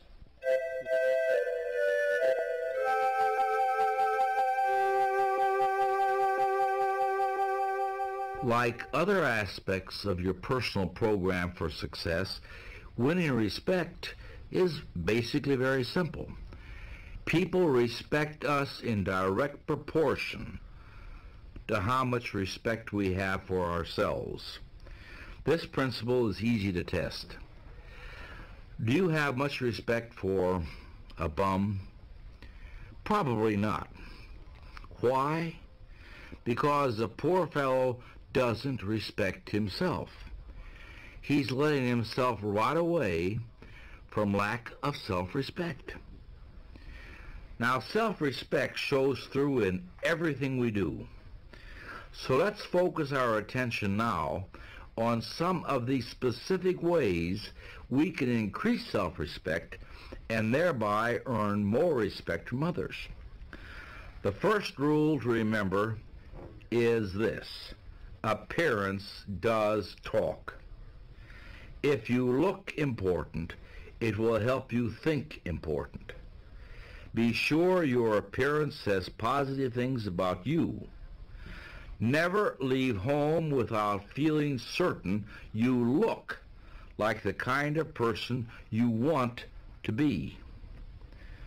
Use clothing as a tool to lift your spirits and build your confidence. I once had a psychology professor who told us to always dress up for important examinations. Get a new tie or a new blouse. Have that suit pressed. Get a shoe shine. Look sharp, he would say. It'll help you think sharp. That professor knew what he was talking about. Your physical exterior has a direct effect on your mental interior. And your appearance not only talks to you, it also talks to other people. It helps determine the ways other people size you up. It plays a very big part in first impressions, which are so very important in the business world. In theory, it's nice to think that people should look at a person's intellect and character, not at their clothes. But don't be misled. People do evaluate you on the basis of your appearance. And it's easy to see how those first impressions work. Start watching. Who is shown the most respect and courtesy in restaurants, buses, subways, in crowded airports, in stores, at work? People invariably look at another person, make a quick and often subconscious appraisal, and then treat them accordingly. If you're well-dressed and well-groomed, your appearance says, here is an important person, intelligent, prosperous, and dependable. This person can be looked up to, admired, and trusted. This person respects himself, so I respect him too. On the other hand, a shabby appearance says just the opposite. It says, here is a person who isn't doing very well. He's careless, inefficient, and therefore unimportant. He deserves no special attention or consideration. After all, he's probably used to being pushed around. So don't sell yourself short on your appearance any more than you would sell yourself short on your importance or your intelligence or your abilities. They're all part of the same package, your total success package. Look your best and you will think and act your best. The second success rule under the heading "You are what you think you are" is to think your work is important. There's a classic story told about the job attitudes of 3 bricklayers. They were asked, "What are you doing?" And the first bricklayer said, "I'm laying brick." The second bricklayer said, "I'm making $18 an hour." And the third bricklayer said, "Me? I'm building the world's greatest cathedral." Now, the story doesn't tell us what happened to these bricklayers in later years, but what do you imagine happened to each of them? Chances are the first 2 bricklayers are still laying bricks. They lacked vision. They lacked job respect. There was nothing behind them to propel them forward to greater success. But you can wager every cent you have that the bricklayer who visualized himself building a cathedral is not still laying bricks. He might have become a foreman or a contractor, possibly an architect. He moved forward and upward. Why? Because thinking does make it so. Bricklayer number 3 was tuned to thought channels that pointed the way to self-development in his work. Just like your appearance, the way you think towards your work says things about you to your superiors, to your associates and subordinates, in fact, to everyone with whom you come in contact. Well, we have about 800 administrative people in the plant, and every 6 months we interview them to find out how they're feeling about their job. We actually talk to every person we feel if they're on the payroll, they must be important to the company. We make sure that the questions we ask each person are open-ended, which will give them an opportunity to talk to us about anything that's on their minds. And after each interview, we fill out a rating form that has detailed information about how they feel about the different aspects of their job. What we found from these interviews is that the group of people that work for us tend to fall into 2 categories, which we can call Group A or B. The Group B person has a resigned attitude towards their job. That is, they regard their job as a necessary evil. They talk a lot about disagreeable features of their jobs, things they don't like about fellow workers, working conditions, and so on. And the benefits for them are things like the security, the retirement policy, sick leave, extra time off, what we're doing to improve the insurance programs, and things like that. That group includes about 80% of the non-production personnel that we interview. The Group A person is a different story. They seem to regard the work as a challenge. They don't expect us to give them anything except a chance. And they think on a much broader scale that encompasses them and the business itself. I think they enjoy these interviews and regard them as constructive. It's one of the Group A people who usually get recommendations for pay increases. And almost all of the personnel problems we have come from the Group B people. So obviously, it's my job and my biggest challenge to try to help people to move from Group B to Group A. Until a person thinks his job is really worthwhile and is interested in having a positive attitude, there's not much I can really do to help them. At least that's been my experience. You are what you think you are, and what your thought power directs you to become. If you think you're weak, that you lack what it takes, or that you'll lose, then you will be doomed to mediocrity. But think instead, I'm important. I have what it takes. I'm a first-class performer. My work is important. Think this way, and you're headed for success. Here's a phrase that you should remember. A person who thinks his job is important receives mental signals on how to do his job better. And a better job means more promotions, more money, more prestige, and more happiness. That's one of the most important messages that you can receive in your success program. If you have kids, you've probably noticed how quickly they pick up the attitudes and habits and preferences of their parents. Whether it's food or mannerisms or even political views, the child is a living reflection of how his or her parents think. The child learns through imitation. And as a matter of fact, so do adults. People continue to imitate others throughout their lives. They seek out role models. They imitate their leaders and supervisors and the people they admire and respect. Their thoughts and actions are influenced by these people. At work, notice when the boss or a supervisor is in a good mood, and then see how that mood is reflected by his or her employees. Conversely, when the boss is nervous or tense or worried, see if the employees don't take on similar attitudes. The point is this: the way we think towards our job determines how our subordinates think towards their jobs. It's very important to remember this. Your points of superiority, as well as your weaknesses, show up in the behavior of those who report to you and who look to you for leadership. So if you're in charge of a unit or a division or an office, you can rest assured that the success of that organization will be a direct product of your own attitude toward success. You are what you think you are, and your work is as important and successful as you think it is. The choice is yours.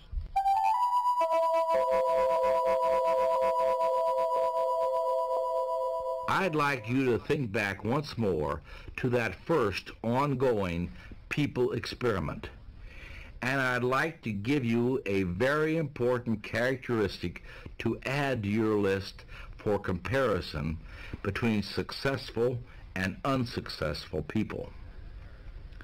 That characteristic is enthusiasm, which literally means the Spirit of God within. Ever notice how an enthusiastic salesperson gets you more excited about the merchandise? Or have you observed how an enthusiastic minister or other speaker has a wide-awake, alert, enthusiastic audience? If you have enthusiasm, those around you will have it too. But how do you go about developing enthusiasm? The basic step is simple. Think enthusiastically. Build in yourself an optimistic, progressive glow, a feeling that this is great and I'm 100% for it. Once again, you are what you think you are. Think enthusiasm and you'll be enthusiastic. To get high-quality work, be enthusiastic about the job you want done. Others will catch the enthusiasm you generate, and you'll get first-class performance. But if you're negative about the job, you can fully expect others to adopt your negative attitude. Think back to the list of the big thinkers' approach to job situations versus the little thinkers' approach. Remember the expense account example? If you cheat on your expense accounts and hold the attitude that's okay to rip off the company in little ways, then what can you expect your support personnel to do? Or if you habitually arrive late and leave early, then what do you think the troops are going to do? Bear in mind that your superiors are going to evaluate you by measuring the quantity and quality of output you get from those people who report to you. That alone should be a major incentive to think right about your job.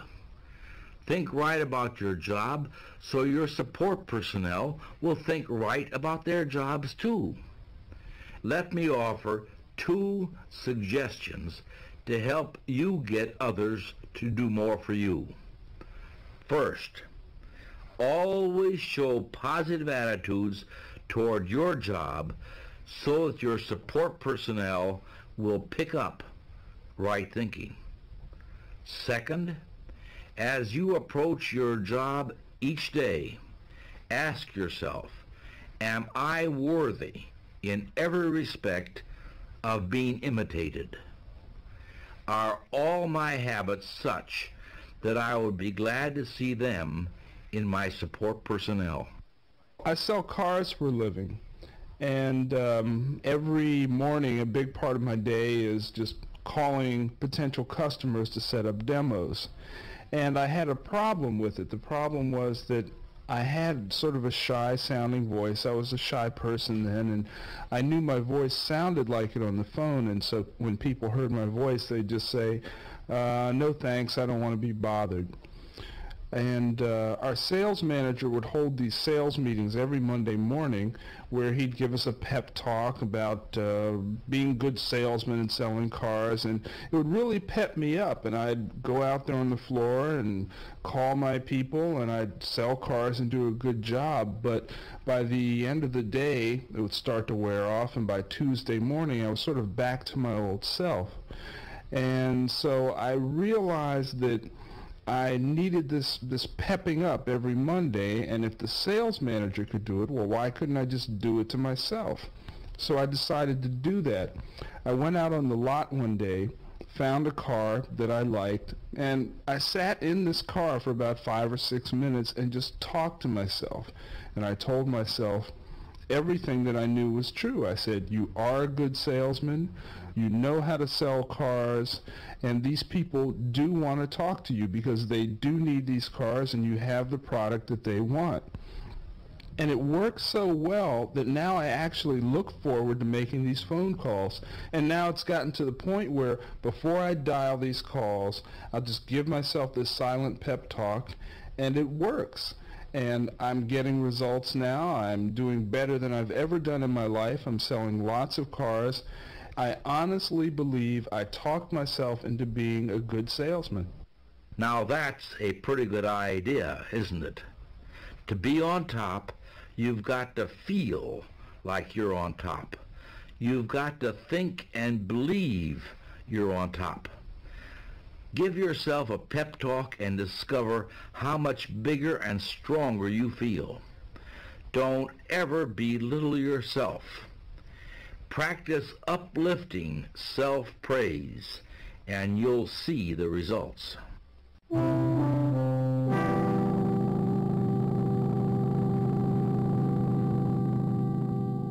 Consider for a moment the commercials and advertisements that you see every day.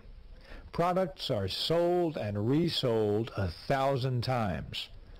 Maybe the best-known symbol in the world is the Coca-Cola logo. You see it virtually everywhere. The people who make Coca-Cola are continually reselling you on their product in every way they can think of. They do this for a very simple reason. If they didn't, you might very well forget about Coca-Cola, and their sales would drop. Obviously, the Coca-Cola company isn't about to let this happen. But every day, you see people who are clearly no longer sold on themselves. They lack self-respect. They lack belief in their most important product, themselves. They feel like nobodies, and because they feel that way, they are. These people need to be resold on themselves. They need to remake their image, become a first-class person in their own eyes. They need to develop honest, sincere belief in themselves. If you're in need of a selling job on yourself, do what Tom Staley did. Tom Staley is a man who's going places fast. He's built his own personal success program, and an essential ingredient of it is Tom Staley's 60-second commercial, which he carries in his wallet at all times. Tom Staley's commercial goes like this. Meet Tom Staley, a man with a plan. Tom Staley thinks big. He believes big. His ideas are first class, and he won't settle for anything less.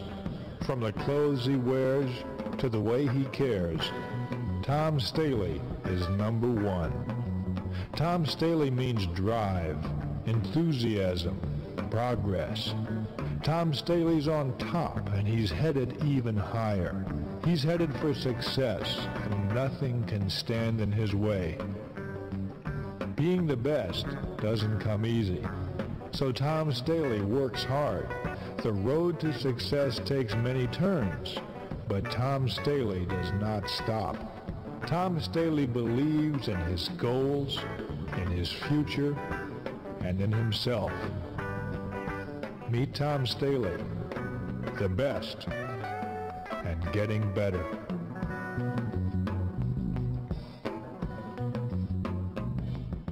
That's Tom Staley's 60-second commercial. He credits this technique with helping him become a more successful and more dynamic person, and you can use it too. Here's how to build your own sell yourself to yourself commercial. First, select your assets, your points of superiority. Ask yourself, what are my best qualities? And don't be shy in describing yourself. Next, put these points down on paper in your own words. Write your commercial to you. You can reread Tom Staley's commercial. It's in your booklet. And notice how he talks to Tom, to himself. So talk to yourself and be very direct. Don't think of anyone but you as you write your commercial. Then practice your commercial out loud, in private, at least once a day. It helps to do it in front of a mirror. Put your body into it. Repeat your commercial forcefully and with determination. If you want to, you can even put music behind it. Get yourself warmed up. Feel your body come alive. Make your blood travel faster.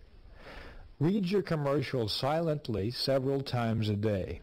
Read it before you tackle anything that demands courage. Read it every time you feel let down.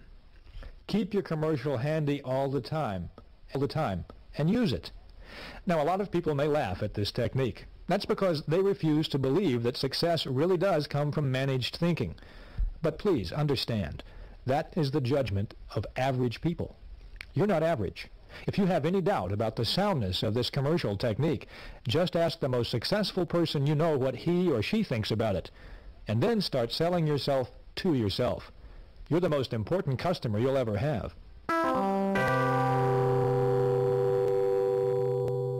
Now here's a summary of the ideas behind the concept that you are what you think you are. First, look important. It helps you to think important. Your appearance talks to you and to others as well. Be sure it lifts your spirits and builds your confidence. Make certain that it says, here is an important person, intelligent, prosperous, and dependable. Next, think your work is important. Think this way and you will receive mental signals on how to do your job better. Think your work is important, and your subordinates will think their work is important too. Finally, give yourself a pep talk several times daily.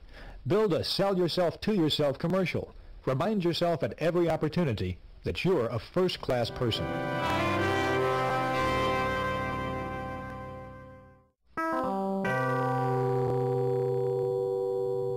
Your mind is an amazing mechanism. When your mind works one way, it can carry you forward to outstanding success. But the same mind, operating in a different way, can produce a total failure. The mind is the most delicate, most sensitive instrument in all creation. Let's look now and see what makes the mind think the way it does. Millions and millions of people are diet conscious. More than ever before, we're a calorie-counting and cholesterol-counting nation. We spend billions of dollars every year on vitamins, special foods, diet supplements. And we all know why. Through nutritional research, we've learned that the body reflects the diet the body is fed. You are what you eat. So the saying goes. Physical stamina, resistance to disease, even how long we live, are all closely related to what we eat. By the same token, the mind reflects what the mind is fed. Mind food, of course, doesn't come in packages, and you can't buy it at the store. Mind food is your environment, all the countless things which influence your conscious and subconscious thought. The kind of mind food we consume determines our habits, attitudes, and our personality. Think of all the things we pick up from other people, all the little mannerisms, the way we walk or hold a coffee cup, our speech patterns, our preferences for music, literature, entertainment, clothing. These all stem in very large part from our environment. And, much more importantly, the size of your thinking, your goals, your attitudes, your sense of yourself is formed largely by your environment. It is true that prolonged association with negative people makes us think negatively. Close contact with petty people develops petty habits in us. Now, on the bright side, companionship with people with big ideas raises the level of our thinking. Close contact with ambitious people tends to give us ambition. Furthermore, you will change over the months and years. This we know. But how you will change depends on your future environment. That is, the mind food you feed yourself. Through the choices and decisions you make, you can determine what your environment will be, what kind of food your mind is fed. Let's look now at what we can do to make your future environment pay off in both satisfaction and prosperity. The first step is to recondition yourself for success. The number one obstacle on the road to high-level success is the feeling that major accomplishments are beyond reach. This attitude stems from many, many suppressive forces that direct our thinking toward mediocre levels. To understand these suppressive forces, let's go back to the time we were children. As children, all of us set high goals. At a very young age, most of us wanted to conquer the unknown, be leaders, jet pilots, doctors, presidents, to do exciting and stimulating things, become famous and wealthy. In short, to be successful. And in our blessed ignorance, we saw our way clear to accomplishing these goals. But what happened? Long before we reached the age when we could begin to work toward our great objectives, a multitude of suppressive influences went to work. From all sides, we heard it's foolish to be a dreamer, and that our ideas were impractical, naive, or foolish. We had to get our feet on the ground and our head out of the clouds. We heard that to get ahead, we had to have money to begin with, or that we had to have important friends, or just plain luck.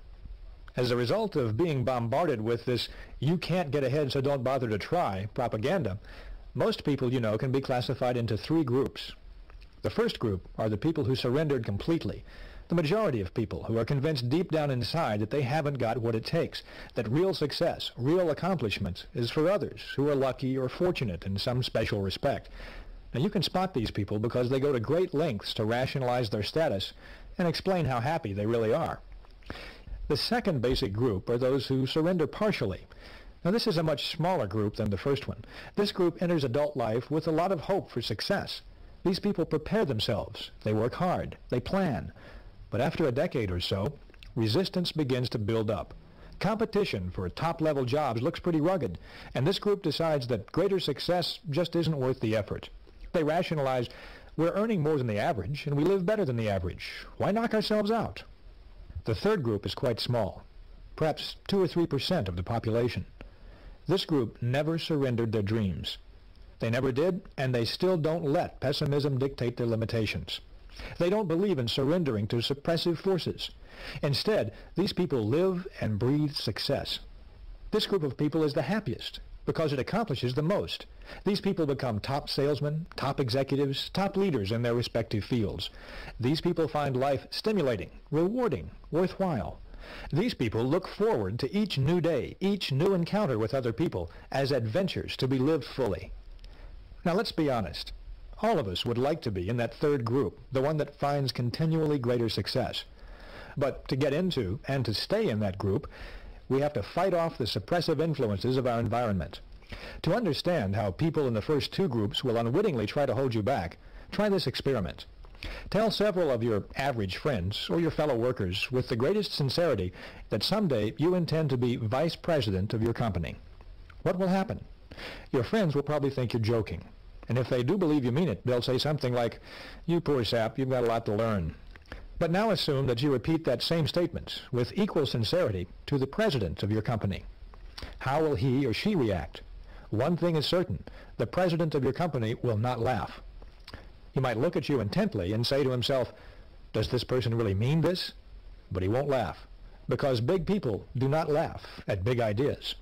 By the same token, if you tell someone who owns $1 million home that you plan to own your own $1 million home one day, that person won't laugh either, and they won't think you're crazy. That person knows it's perfectly possible, because that person has already done it. But if you tell your neighbors that, they're liable to tell you it's impossible. Remember, people who tell you something can't be done almost always are unsuccessful people, strictly mediocre in terms of accomplishment. The opinions of these people are poison. Develop a defense against people who want to convince you that you can't do something. Accept negative advice only as a challenge to prove that you can do it. Be extra conscious about this. Don't let negative thinking people destroy your plan to think yourself to success. I call these people negators. Negators are everywhere, and they seem to take delight in sabotaging the positive progress of others. Some of them do it out of jealousy. They're not moving ahead themselves, so they want to see you stumble too. Others may be sincere and well-meaning, but they've been brainwashed. They've surrendered. They're convinced that success is impossible for them, and that people who strive for success are risking everything and are liable to end up with nothing. So be careful. Study negators. Don't let them destroy your plans for success. I used to ride in this carpool, and it got to be such a drag because there was one guy there who talked every day back and forth about how bad things were at work and how his boss was a jerk and how it was just not fun to work at work. And I'm trying to be really pumped up about doing my job and really getting behind my job, but he just would always bring me down. So I'm up in the morning and I'm ready to go to work, and I'm really getting juiced up, and about the time I get to work, after hearing this guy, I'm like totally depressed. And I get home at night and I'm totally depressed because I know I got to face this guy tomorrow morning. So what I finally did was join a different carpool. I didn't know why I didn't think of that sooner. Now I feel wonderful about my job. I go to work every morning and I feel great. That young fellow changed his environment. Smart, wasn't he? Make no mistake about it. Your fellow workers are not all alike. Some work because they have to. Others are ambitious and work for advancement and success. Some people belittle everything the boss says or does. Others are much more objective and realize that they must be good followers before they can be good leaders. How we think is directly affected by the group we're in. So be sure you're in the group that's thinking ahead, thinking progressively, thinking success.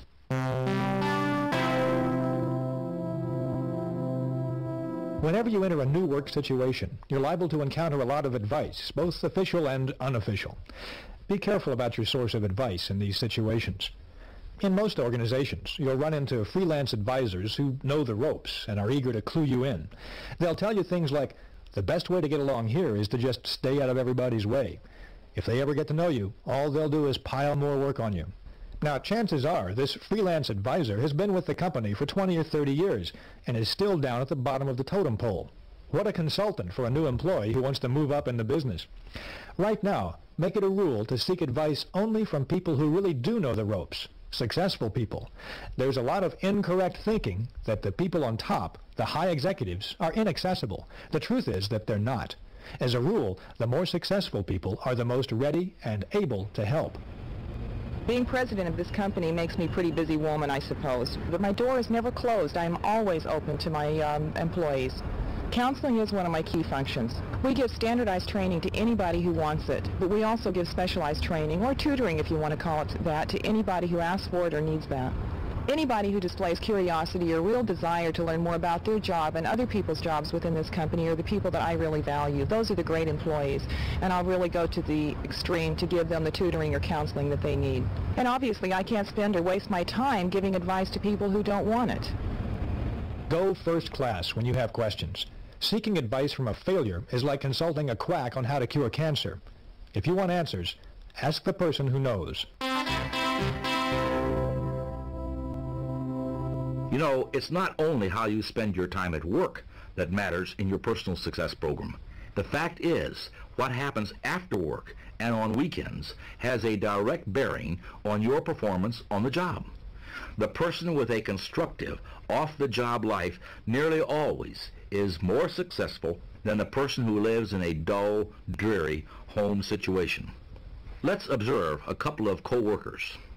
We'll call them John and Milton, and let's see how they spend their weekends, and then let's look at the results. John's mind food diet on weekends is something like this. Usually one evening is spent with friends, and another evening is spent in an activity with his family, like a movie or a play, or possibly a civic or community project. John spends Saturday mornings working with the neighborhood cleanup committee. A lot of times he'll devote the afternoon to errands around the house, yard work, or a special project of some kind. Right now he's building a deck in the backyard. On Sundays, he and his family try to do something special together. Last Sunday, they climbed a mountain in a nearby national park. Recently, they went to a science exploratorium in their city. Occasionally, they'll drive out to the countryside, where John and his wife have been looking for some property to buy. Sunday evenings are often spent at home, reading or playing family games or catching up on the news. In general, John's weekends are fully planned. John gets plenty of exercise, plenty of variety, and plenty of refreshing mind food. Milton's psychological diet is pretty bland. He's usually tired on Friday, so he goes home and asks his wife, "Want to do anything tonight?" But the plan usually dies there. Milton sleeps late on Saturday, and the rest of the day is spent catching up with chores of one kind or another. Saturday night, he and his family will go to a movie or watch TV. Sunday morning is spent in bed. Sunday afternoon, they'll spend watching sports on TV, and that night they might get together with the neighbors, or they might not. In short, Milton's weekend is pretty boring. By the time Sunday night rolls around, the family is tired and tense because there's been so little variety in their schedule. There's no big dramatic fights, but there's plenty of petty psychological warfare. So what's the net result of these two home environments on John and on Milton? Over a period of a week or even a month, there's probably not much perceptible effect at work. But as the months add up, the effect is tremendous. John's environmental pattern leaves him refreshed, gives him ideas, tunes up his thinking. He's like an athlete getting a good, complete diet. Milton's environmental pattern leaves him psychologically starved. His thinking mechanism is impaired. He's like an athlete that's being fed candy and beer. John and Milton may be on the same level today, but there will be a gradually widening gap between them in the months ahead, and John will pull way out in front. Casual observers will say, well, I guess John had more on the ball than Milton. But those who know will be aware that much of the difference in the job performance of these two workers is the direct result of the difference in the mind food they consumed. There are several things that you can do to help make your social environment first class. First, circulate in new groups. Restricting your social environment to the same small group produces boredom and dullness. And remember, your success-building program requires that you become an expert in understanding people. Make new friends, join new organizations, enlarge your social orbit. Variety in people, like variety in anything else, adds spice to your life, gives it a broader dimension. It's good mind food. Second, select friends who have views different from your own. If you're a Republican, make sure you have some friends who are Democrats, and vice versa. Get to know people of different religious faiths. Associate with opposites. But be sure that they are positive, progressive people, and not negative mediocrities. Third, select friends who stand above petty, unimportant things. Folks who are more concerned with the square footage of your house, or the appliances that you have or don't have, than they are with the ideas you express, or the feelings you have about things, are inclined to be petty. Guard your psychological environment. Select friends who are interested in positive things, friends who really do want to see you succeed. Find friends who breathe encouragement into your plans and ideas. If you don't, if you select petty thinkers as your close friends, you'll gradually develop into a petty thinker yourself. We're a poison-conscious nation, at least with regard to body poison. We're on the lookout for environmental contaminants and chemicals in our foods. We've got laws to protect the public against poisons. Packages are labeled, keep out of the reach of children. But there's another kind of poison that's perhaps even more insidious than the environmental kind. It's thought poison, commonly called gossip. Thought poison affects the mind, not the body, and the person being poisoned often doesn't know it. But thought poison has very big results. It reduces the size of our thinking by forcing us to concentrate on petty, unimportant things. It warps and twists our thinking about people because it's based on a distortion of facts. And it creates guilt feelings in us that show through when we meet the people we've been gossiping about. Thought poison is 0% right thinking and 100% wrong thinking. It's perfectly natural to talk about people. Everybody does. People are the most fascinating things there are to talk about, not to mention to talk to. And not all conversation is gossip. Bull sessions, shop talk, and just batting the breeze are very necessary and helpful at times. But keep it on the positive side.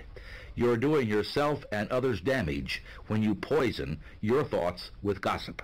Ask yourself these questions. Do I spread rumors about other people? Do I always have good things to say about others? Do I like to hear reports of a scandal? Do I judge others only on the basis of facts? Do I encourage others to bring their rumors to me? Do I precede my conversations with, "Don't tell anybody"? Do I keep confidential information confidential? Do I feel guilty about what I say concerning other people? After you've answered these questions, meditate on this thought for just a moment. Taking an axe and chopping up your neighbor's furniture won't make your furniture look one bit better. And using verbal axes on another person doesn't do one thing to improve your life. Now let's summarize this information on managing our mental environment. First, be environment conscious. Just as body diet makes the body healthy or ill, mind food makes the mind healthy or ill as well. Second, make your environment work for you, not against you. Don't let suppressive forces, the negative, can't-do-it people, make you think defeat. Third, don't let small-thinking people hold you back. Jealous people want to see you stumble. Don't give them the satisfaction. Fourth, get your advice from successful people. Your future's important. Don't risk it with freelance advisors who are living failures. Fifth, get plenty of psychological sunshine. Circulate in new groups. Discover new and stimulating things to do. Finally, throw thought poison out of your environment. Avoid gossip. Talk about people, sure, but stay on the positive side.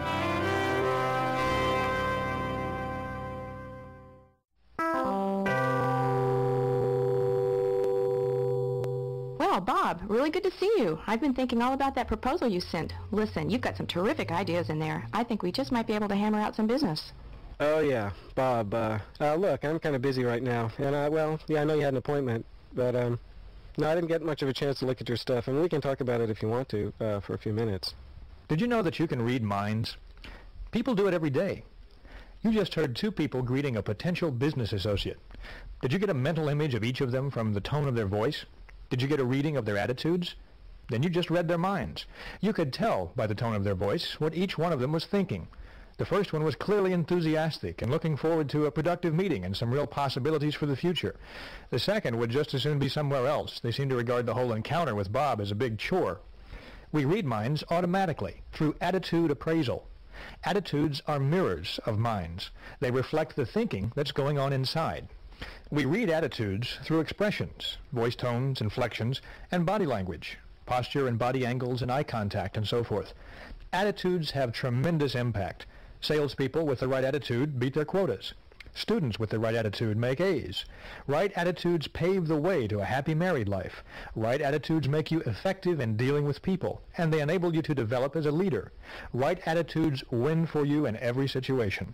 So this program for personal success will now concentrate on growing some specific attitudes. David Schwartz is going to show you how to grow the attitude of I'm activated, how to grow the attitude of you are important, and how to grow the attitude of service first. Years ago, when I was in college, I took a class in American history. I remember the class well, not because I learned a lot about American history, but because in an unusual way, I learned a basic principle of successful living. To activate others, you must first activate yourself. This history class was large and was held in a big auditorium. The professor was a middle-aged fellow who apparently had been teaching for a long time, but he was, nevertheless, pathetically dull. Rather than interpret history as a living, fascinating subject, he merely cited one dead, boring fact after another. It was a wonder to me how he managed to make such an interesting subject so terribly dull, but he did. You can imagine the effect of the professor's boredom on his students. Talking and sleeping got so out of hand, the professor had two assistants patrol the aisles just to break up conversations and wake up those who'd dozed off.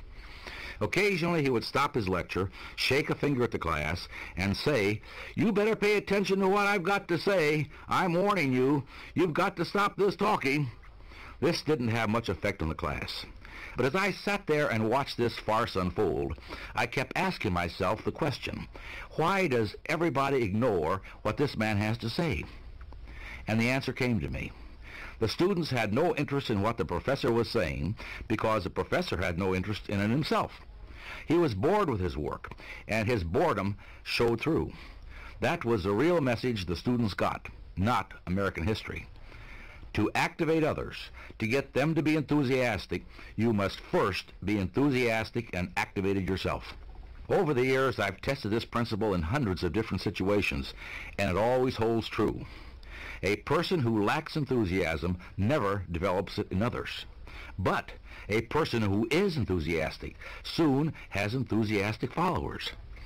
The enthusiastic salesperson need never worry about unenthusiastic buyers. The enthusiastic teacher will seldom have unenthusiastic students. And the enthusiastic supervisor will have highly motivated, enthusiastic employees.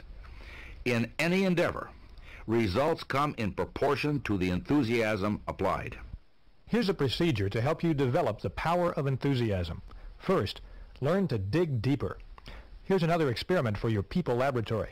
Think of two things in which you have little or no interest, maybe ice hockey or possibly opera. Now ask yourself, how much do I really know about these things? The odds are about 100 to 1 that your answer is not much. That exercise supplies one important key for building enthusiasm. To get enthusiastic about something, learn more about it. To show some of my students how enthusiasm can be developed through the dig deeper technique, I sometimes use greenhouses as an example. In a deliberately casual way, I will ask the group, are any of you interested in manufacturing and selling greenhouses? Not once have I ever gotten an affirmative answer. Then I make a few points about greenhouses. I point out that if hundreds of thousands of families can afford swimming pools, millions more could afford greenhouses because they're relatively inexpensive. I point out that many greenhouses are even designed as add-ons to houses and can help provide solar heat and cut down dramatically on heating bills. I show them that if you could sell a $3,000 greenhouse to only one family in 100, you develop a multi-billion-dollar business. Now, the only problem with this exercise is that the group, which 10 minutes before was completely indifferent to greenhouses, now is so enthusiastic that they don't want to move on to the next subject. Use the dig deeper technique to develop enthusiasm toward other people as well. Find out all you can about the other person, what they do, what their background is, their family, their ideas and ambitions, and you'll find your interest and enthusiasm toward that person mounting. You can literally use this dig deeper technique for anything. For managing your money and finding new investment opportunities, dig deeper into the stock market, discover the many ways you can invest, and at the same time, discover the day-to-day adventure of American business. If your child wants a pet, but you're not enthusiastic about the idea, dig deeper into the subject. Get a book on dogs and read about the attributes of the various breeds. Familiarize yourself with training techniques, demystify the subject, and you'll find yourself less resistant to it. Put this technique to work the next time you have something to do that you don't want to do. Put it to work the next time you find yourself bored with the subject at hand. Just dig deeper, and you'll dig up interest and enthusiasm. The second procedure for developing the power of enthusiasm is life it up. Now notice the phrase is life it up, not live it up. There's a significant difference. Life it up means putting extra enthusiasm in everything you do. When you shake someone's hand, really shake their hand. Make your hand clasp say, "I'm glad to know you," or "I'm glad to see you again." A conservative, mousy handshake is really worse than no handshake at all. It makes people think, this person's more dead than alive. Try to find a really successful person with a mousy handshake. You'll be looking for a long, long time. Life up your smiles. Remember David Schwartz's advice about smiling? Show those teeth. Put your heart and soul behind your smile. And don't worry if your teeth aren't perfect. When you smile like that, people don't see your flaws. They see a warm, enthusiastic person, someone they're going to like and respect. Life up your speech. Sound like you believe what you're saying. People will be much more apt to go along with someone who sounds like their ideas mean something to them. So say it with life. Put vitality into your speaking. Whether you're talking to a garden club, a sales prospect, your children, put enthusiasm behind what you say. When you put more life in your talk, in your habits, in your handshakes and smiles, you're simply putting more life in yourself. You can add some instant enthusiasm whenever you need to if you grow this attitude. So don't be afraid to life it up. Be sure everything you do and say tells people that person is alive, that person means what he or she says, that person is going somewhere. The next technique for growing the attitude of enthusiasm is to broadcast good news. You and I have been in many situations when someone will burst in and say, "Hey, I've got good news." Immediately, this person gets 100% of attention from everyone present. And good news does more than get everyone's attention. Good news pleases people. Good news develops enthusiasm. Good news even promotes good digestion. Just because there are more broadcasters of bad news than there are of good news, don't be misled. No one ever won a friend or sold a prospect or accomplished anything by broadcasting bad news. So transmit good news to your family. Tell them the good things that happened today. Bring home some sunlight every day. Transmit good news to the people you work with. Give them encouragement and compliment them at every opportunity. Tell them about the positive things the company is doing. Listen to their problems. Be helpful. Encourage people and win their support. Transmit enthusiasm. I have a salesman friend who is a real good news broadcaster. He calls in his customers every month and always makes it a rule to have some good news to pass along. He told me once, "Since I've been here last, big things have happened. 300,000 babies were born, and more babies mean more business for both of us." Good news gets results, so broadcast it. Broadcasting good news activates you, makes you feel better, and it makes other people feel better too. Every human being, whether they live in India or Indianapolis, whether they're young or old, brilliant or ignorant, has the desire to feel important. It's a natural desire, and it's probably the strongest non-biological desire we have. Our laws, our philosophy, and religions are based on the importance of each individual human being. Every person has value, and is therefore endowed with certain basic rights, which no one can take away. We demonstrate our belief in the importance of individuals, whether we know them or not, every day. When a child is reported lost, no one asks, "Is this child important?" or "Is this child's family important?" Instead, an all-out search is launched, and the community extends every possible effort to find that child, whether that child is rich or poor, and regardless of the parents standing in the community. The child, like every person, is important. Satisfying the craving to be important is also a basic success tool. But it's a startling fact that despite the obvious results this tool can yield, and even though it costs nothing to use, very few people actually use it. Growing the attitude, "you are important," can carry you forward to success.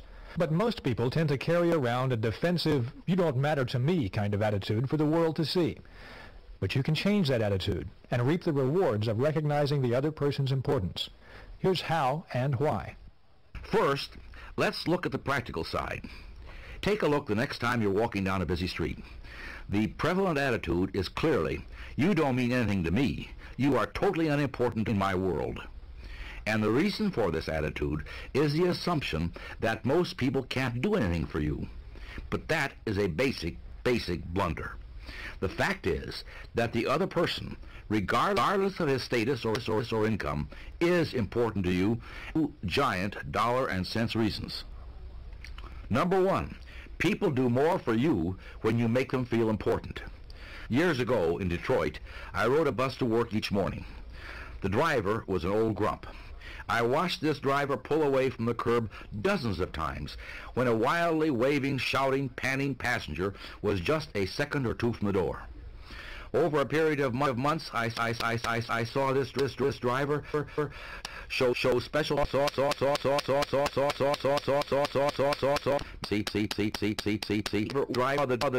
other driver wait for, because that passenger went out of his way to make the driver feel important. Every morning he greeted the driver with a personalized, sincere, "Good morning, sir." Sometimes he near the driver.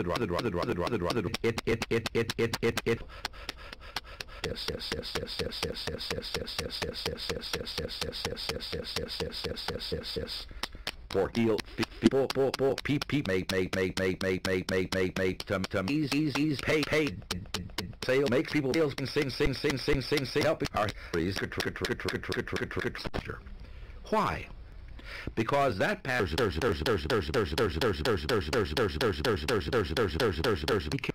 for more he offer comments like, "It must take nerves of others feel important. You help self feel important too."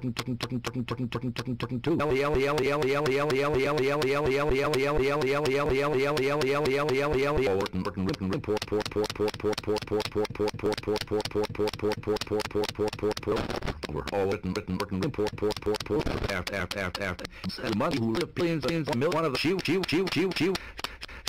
he poured out the science for making people important. More. What?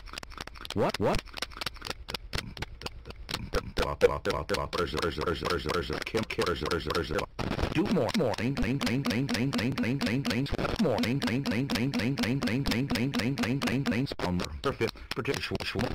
Appreciate that. She really appreciate that comment. And then morning when I definitely reiterate. Had heard that elevator. I'm in them. Let's not feel them put their hair and me them walls. People feel walls. People do mediocrity. She from me. Slowly from see. You see. You will feel by important. More color, more here. That's let's do it.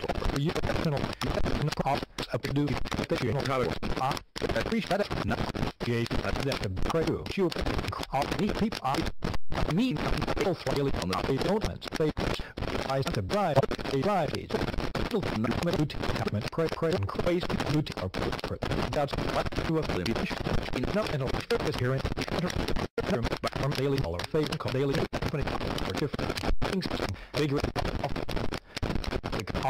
bigger people bigger than that and bigger people little get the press one don't even and who is a host come for sports lately but makes don't but something but figure them up or to get to make them makes get I don't care one weekly so it makes I don't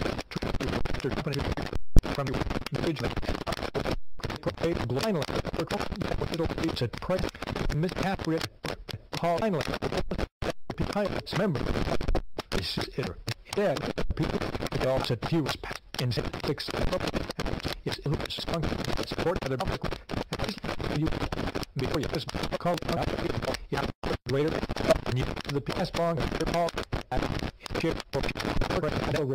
reason and pray your father when you make it person is next you rest David who passed or that so the peas and the peas and the peas first down work the peas and down work raise work the peas and get that port in fact you react this fiesta ever live more feeling effective pray the inner people you will take then important then piece of important be greater be so different important need grow step to from that food piece grow piece people yet very food these people that money need just need will so bet to buy of buy money so it could well stock oh at a cost for but sauce wasn't but that saucer who take coffee from will service 20 wax for decline I to get extra simple stock on to put out but back along these three advertisement and the same all this come stock what all for strip out keep the will out need help well me case increase function a setup for that to expect get so all developers and spend and then will eat that the extra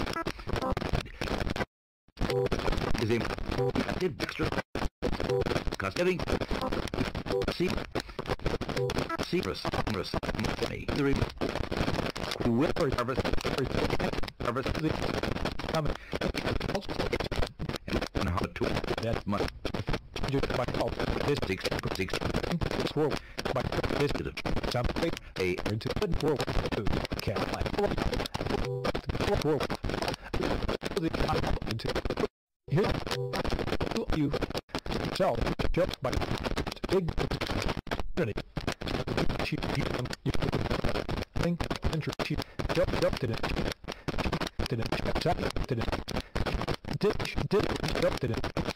the horse something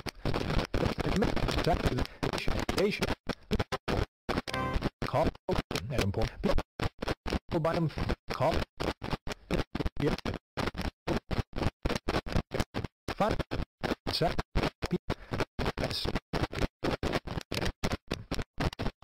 play well she